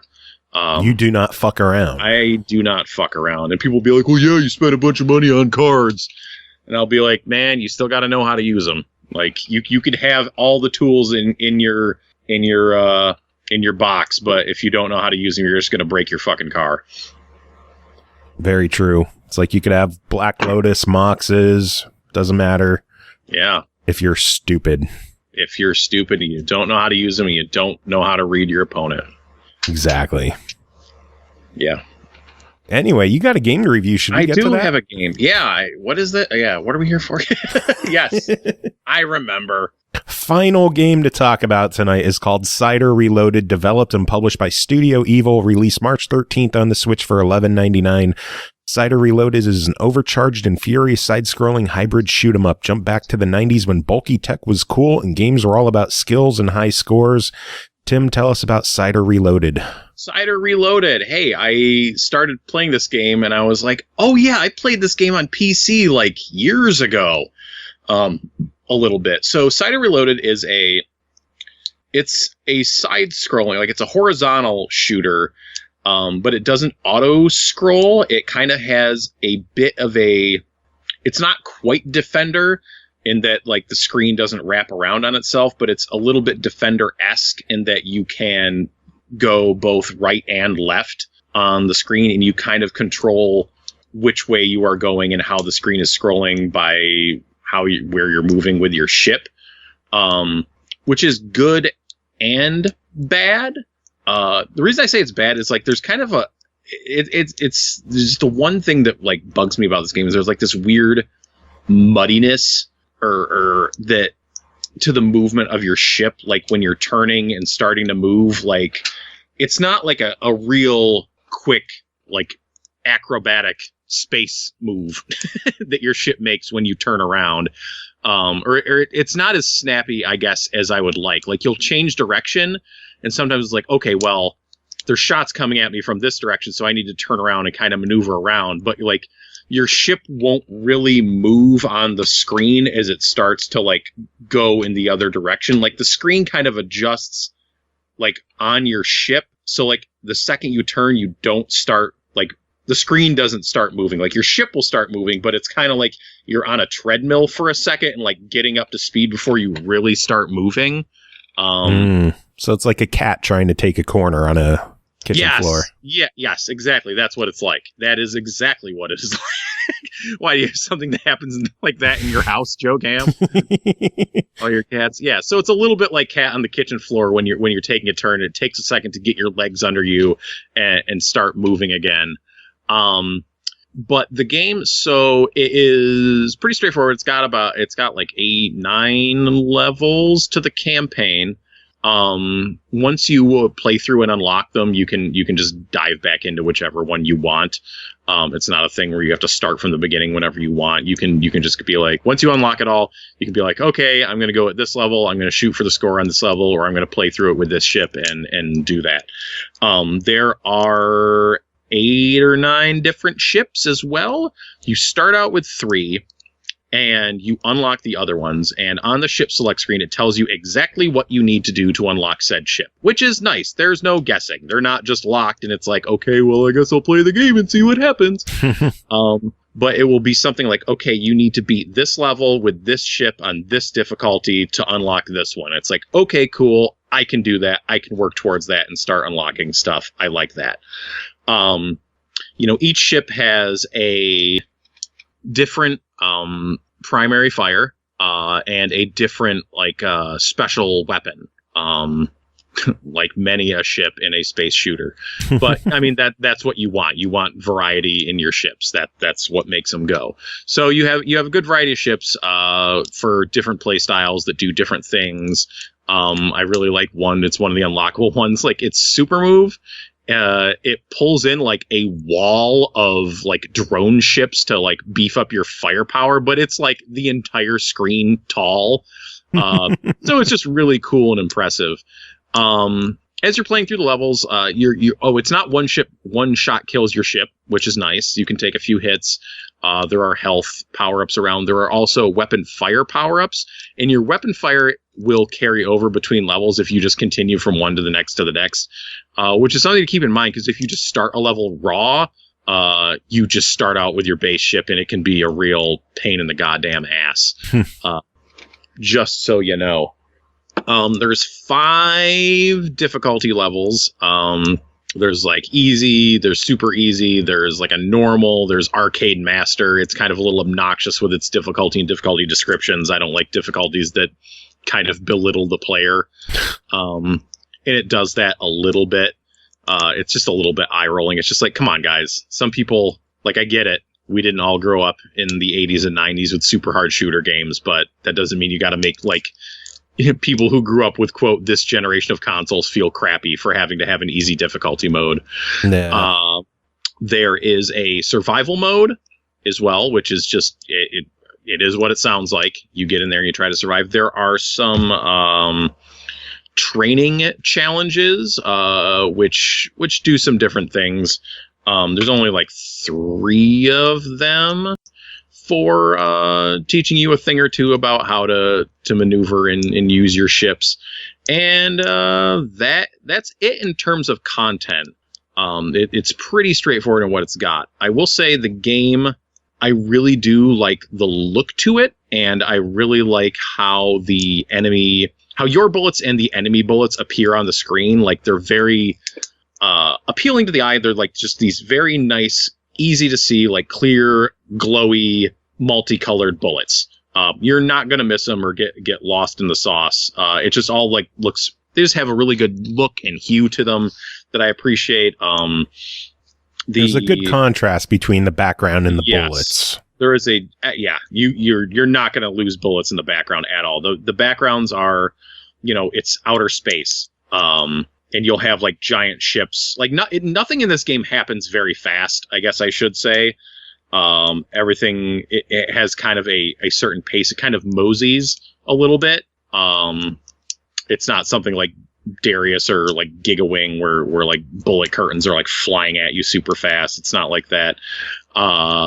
Which is not to say that it's easy by any means, but yeah, like you'll have big. There's like the second level is an escort mission, so there's this big ship flying along behind you and getting closer to the foreground. But yeah, you're not going to lose track of like enemy ships, enemy bullets. Like you will see that stuff, and it looks good. The music is not very pulse pounding. It does not make my pulse pound. It's just kind of like bland, like not very super exciting music. It just, that does get lost. Like I was kind of thinking when I was playing it last night, I was like, wait, why am I not thinking about the music in this game at all? It's just not very exciting. It's more laid back, more ambient than I guess I'm more used to in this genre, where it tends to be a bit more high energy. Kind of suits the pace of the game a little bit more, I guess, but it was not particularly memorable, or didn't really feel like it added to the action, you know? Yeah. Yeah, that's Cider Reloaded. I will say that I did enjoy the game. Like, when I played it on PC, I kind of played a few levels and I was like, I don't like this. And this, I got into it a bit more. I definitely got more enjoyment out of it than I did that first pass. So I don't know what happened. It used to be known as Cider Arcade, and now it's Cider Reloaded. So I guess when they reloaded, they made it a bit better. They put better bullets into it when they put in the new load. Well, then overall, $12 on this one. What do you think? $12. I am going to stamp it with a try it.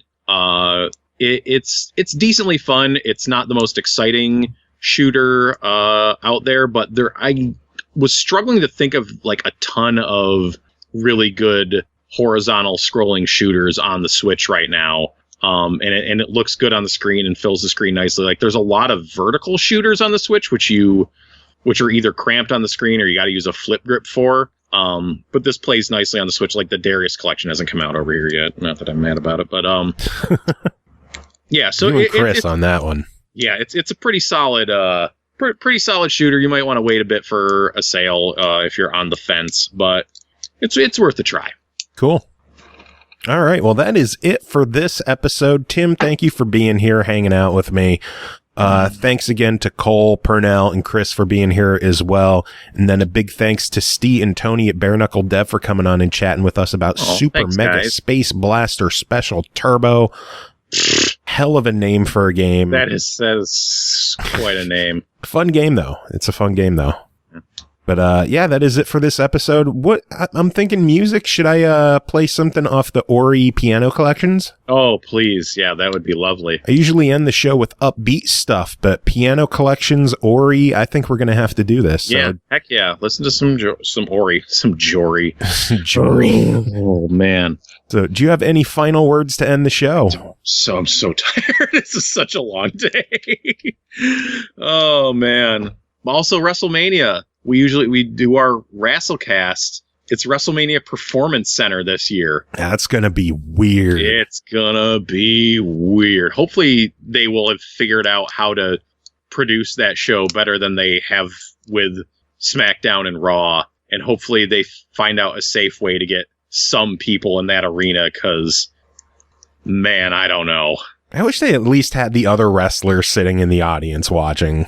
Or, like, get all those, like, Performance Center wrestlers that you don't know who they are yet, they got all these people that train at the Performance Center. Just fucking let them out there. Yeah. Like, I hope they find a way to, like, safely get a group of people in there. But yeah, we'll see what they do. I hope they find it. It's like wrestling without a crowd is weird. So I hope they figure it out. But they're moving forward. AEW is moving to closed set shows, and I'm sure they'll do a better job than WWE has thus far, because that's kind of what they do. And SML's going to continue for the foreseeable future. Yeah, sure. I mean, we all record in disparate locations, so until Joe gets sick, until I die, we're good. Hey, 39 years old. That's where people are starting to die off with coronavirus. So, happy birthday to me.